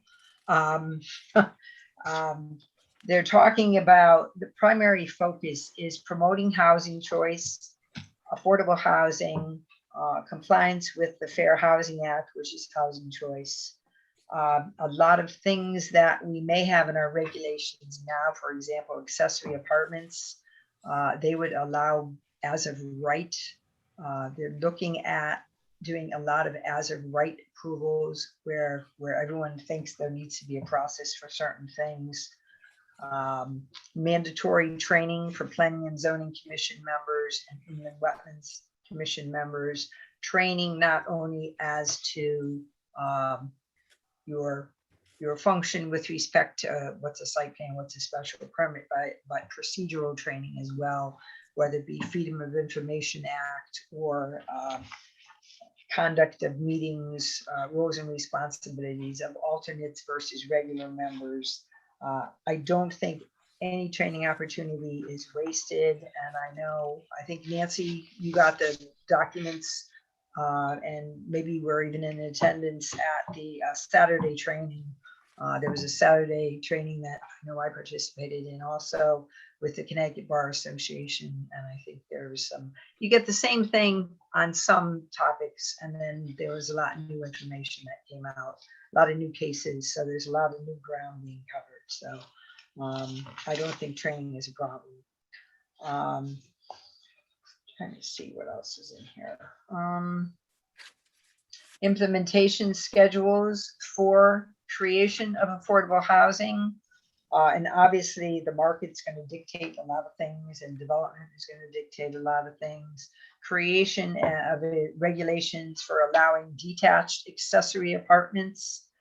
Presently, we have attached accessory apartments or accessory apartments contained within an existing dwelling, not to exceed 30% of the floor area. The 30% still remains in here. So that was a good thing we did by increasing that area. They're also talking about middle housing and multifamily housing, allowing it and allowing middle housing by right. They're talking about 2 to 4 to 6 units of housing interspersed throughout the town. So also some with an affordable component, but interspersed throughout the town. And some of this is as of right. The testimony that we heard on the public hearing, I would say was probably 50-50%. And I don't know, Dimple, if you watched any of these meetings. I know from your past experience with the Department of Housing, you may have. But the testimony, I'd say, was pretty even as far as those proponents of what was being proposed and those opponents of what was being proposed. So you may see some modification of what's in this information come out to the legislature for action. So I'm trying to give you the heads up. I know I've been talking about it since the fall because they did start introducing some of these things in the fall.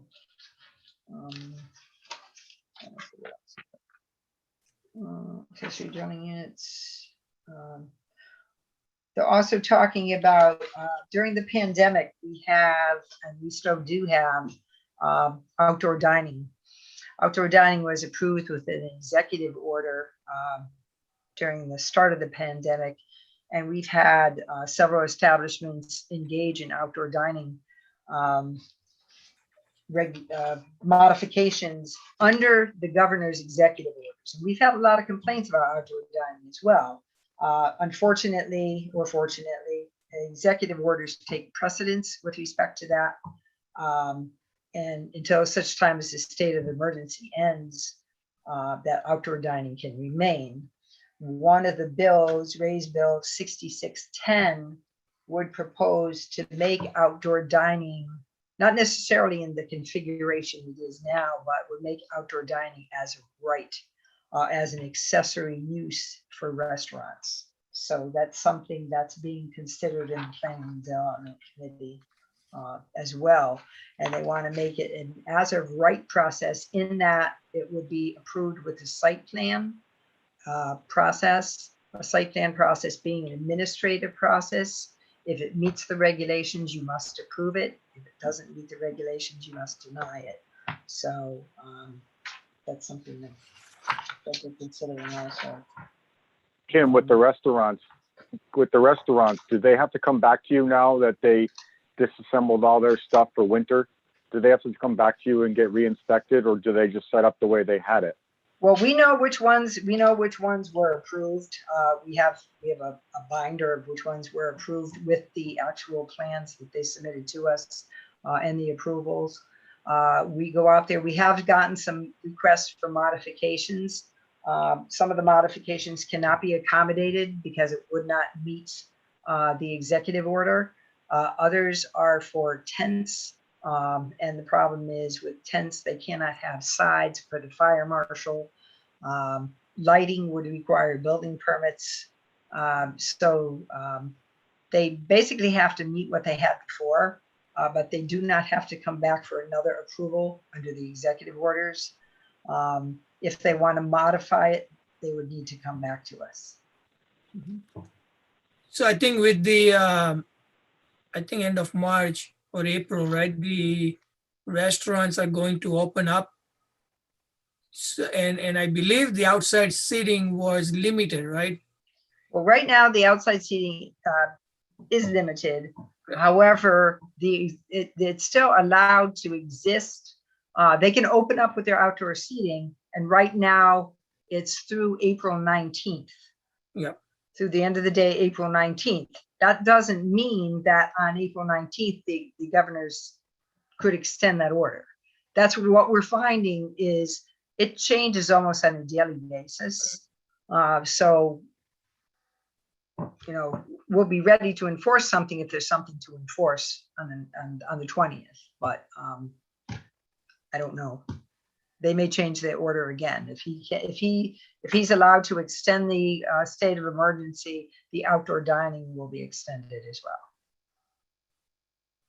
Yeah, because there could be some conflict in the way occupancy and things like that, right? Because and then it can impact the parking and all that stuff. So I think there is a right now what we're hearing from the restaurant community is with the indoor dining, they still need to maintain the 6-foot social distance. They still need to wear masks.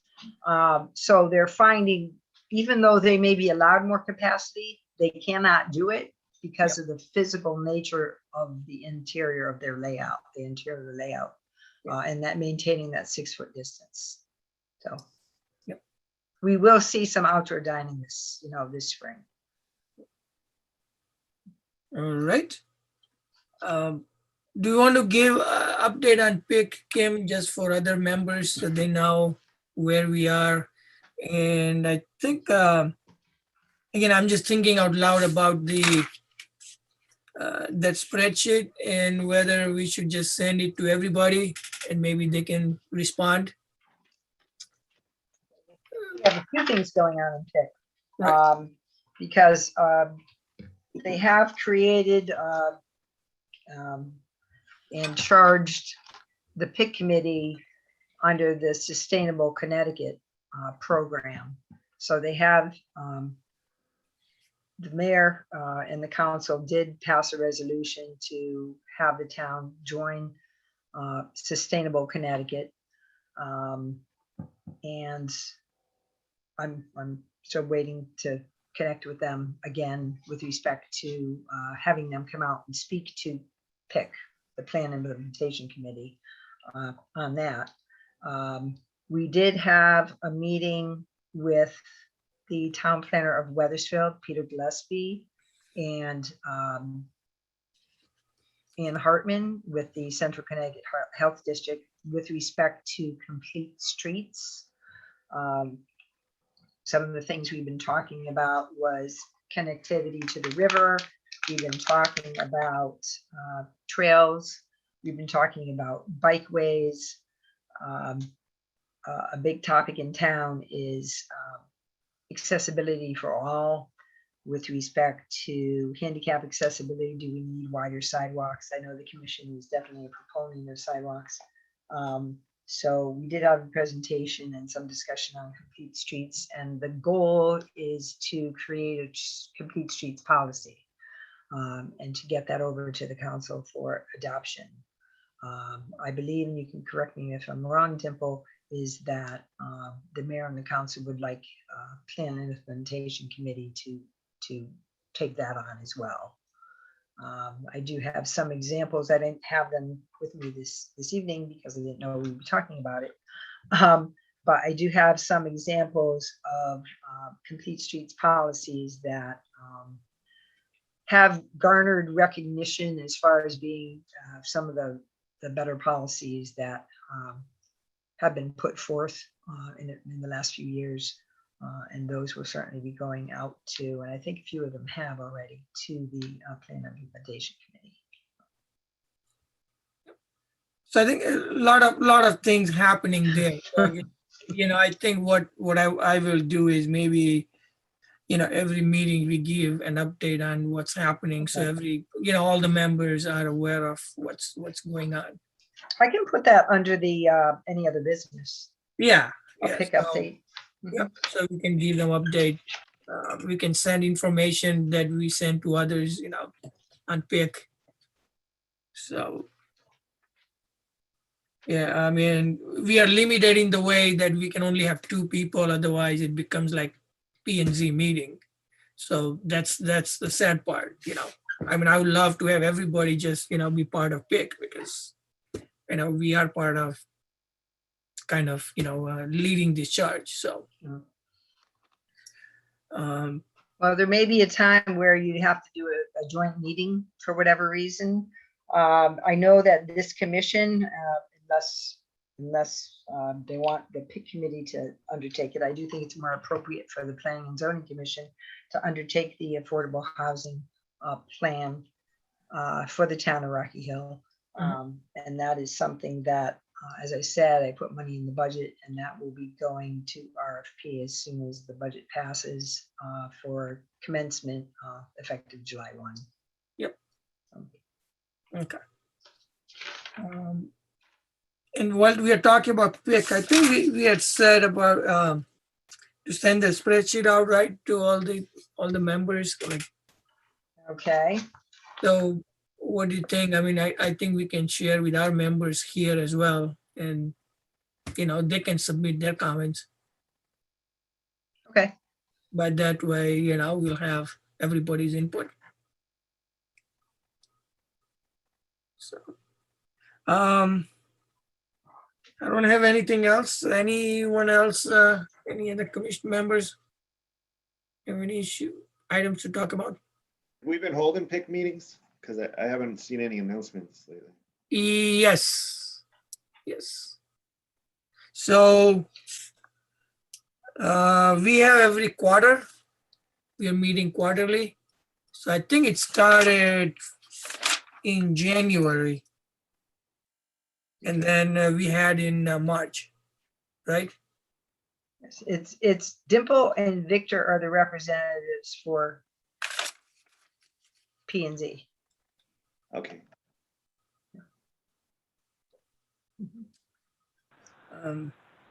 Anything else? If not, Motion to adjourn. Second. all right, all in favor? Aye. Aye. Motion passes. Thank you, everyone. We'll see you at the next meeting. Thank you. All right. Thank you. Dimple. Good night. Good night. Dimple. Yep. May I call you in the morning? Yes. I have to call you in the morning, Dimple, okay? Yep. About an item. Okay. Okay. Thanks. Kim, What? does my mic sound better? Because I found. It does sound better now. It Okay. sounds now. Yeah. Yeah, I found a setting. I was on the wrong mic. Okay. Okay. All right, thank you. Thanks.